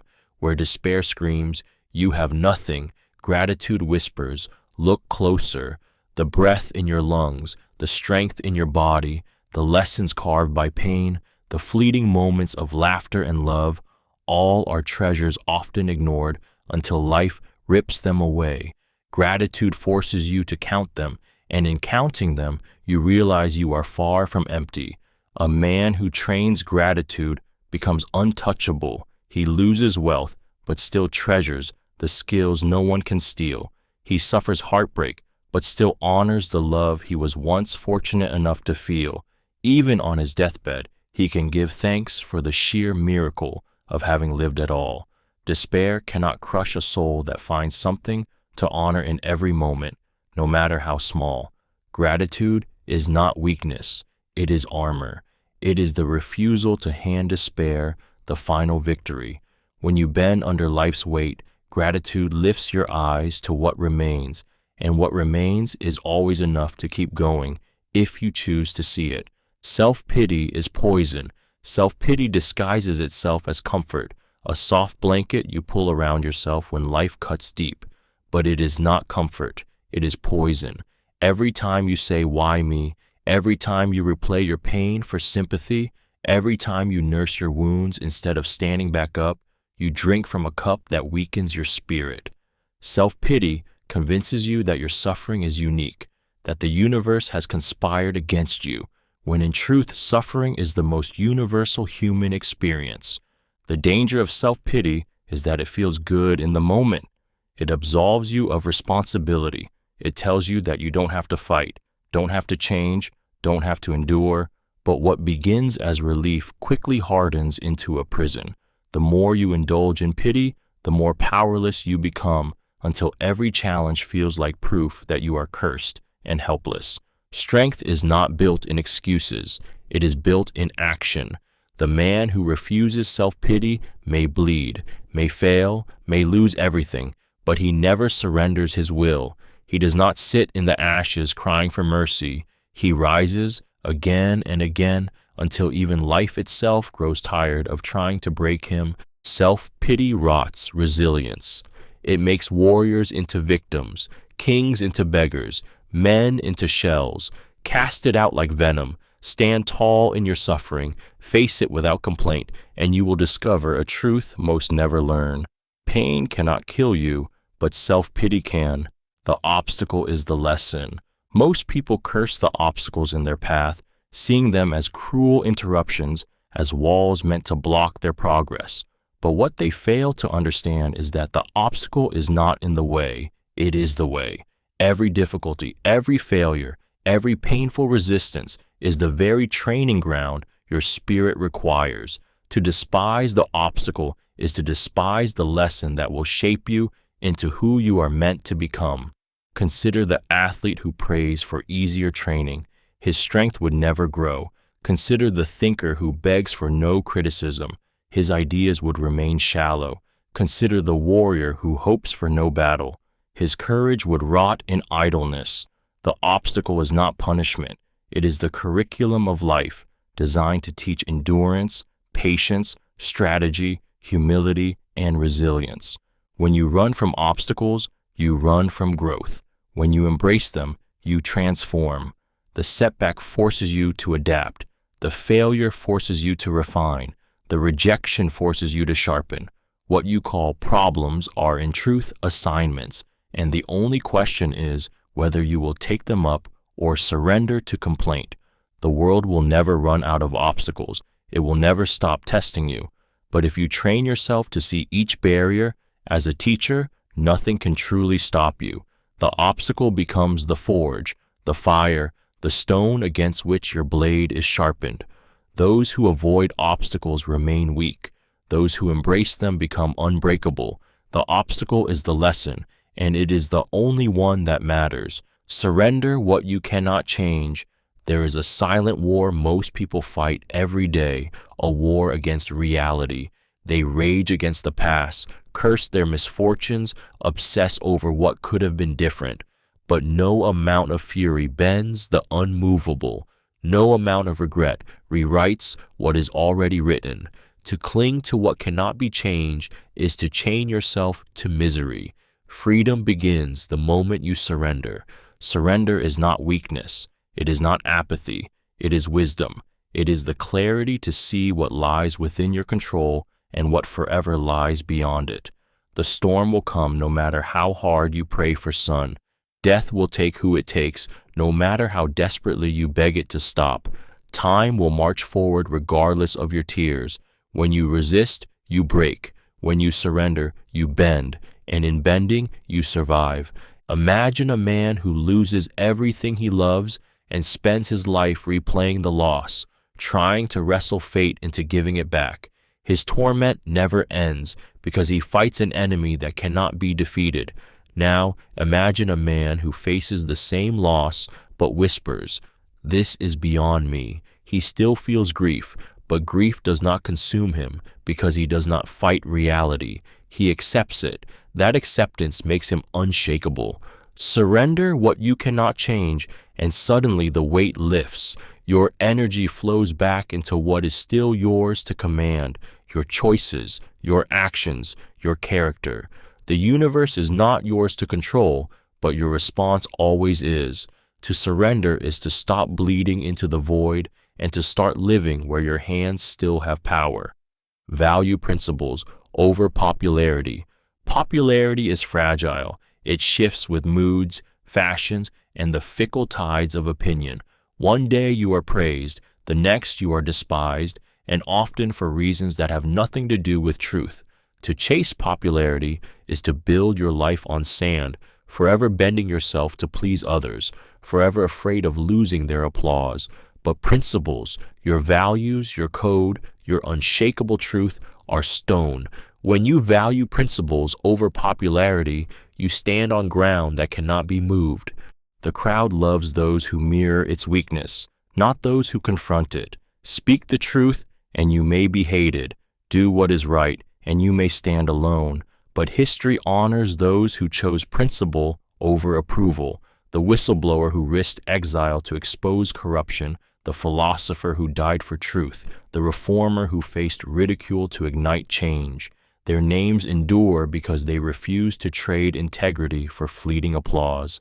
A man who values popularity becomes a puppet, always shifting his mask to keep others pleased. He may gain attention, wealth, even power, but he loses the only thing worth having, himself. A man who values principle may lose friends, followers, even his life, but he keeps his soul intact. That is a wealth no mob can grant and no mob can take. Popularity is temporary. Principles are eternal. The applause of the crowd fades as quickly as it rises, but the strength of living by your code echoes long after you are gone. Choose principles, and though you may stand alone, you will never stand hollow. Master your mind. Master your world. The world you live in is not the same as the world others see. It is filtered, colored, and shaped entirely by your mind. A storm to one man is disaster. To another, it is training. Failure to one man is humiliation. To another, it is instruction. The external world is indifferent, but your interpretation of it is everything. If your mind is chaotic, the world is chaos. If your mind is disciplined, the world bends to your control. Most people live as slaves to their thoughts. They let fear dictate their choices, anger poison their relationships, and doubt strangle their ambitions. Their minds are untrained, wild animals dragging them toward ruin. They mistake this for reality, never realizing that the chains are internal. But the rare few who learn to master their minds unlock power that feels almost supernatural. To master your mind is to seize control of focus when distraction screams for your attention. It is to remain calm while others drown in panic. It is to command your emotions instead of being commanded by them. When you train your thoughts to obey you, the external world loses its power to crush you. Insults become irrelevant. Setbacks become lessons. Hardship becomes fuel. The man who masters his mind does not need the world to change because he changes his relationship to it. And when that happens, he is untouchable. Nothing outside can disturb him. Nothing inside can betray him. Master your mind and you do not just survive the world, you rule it.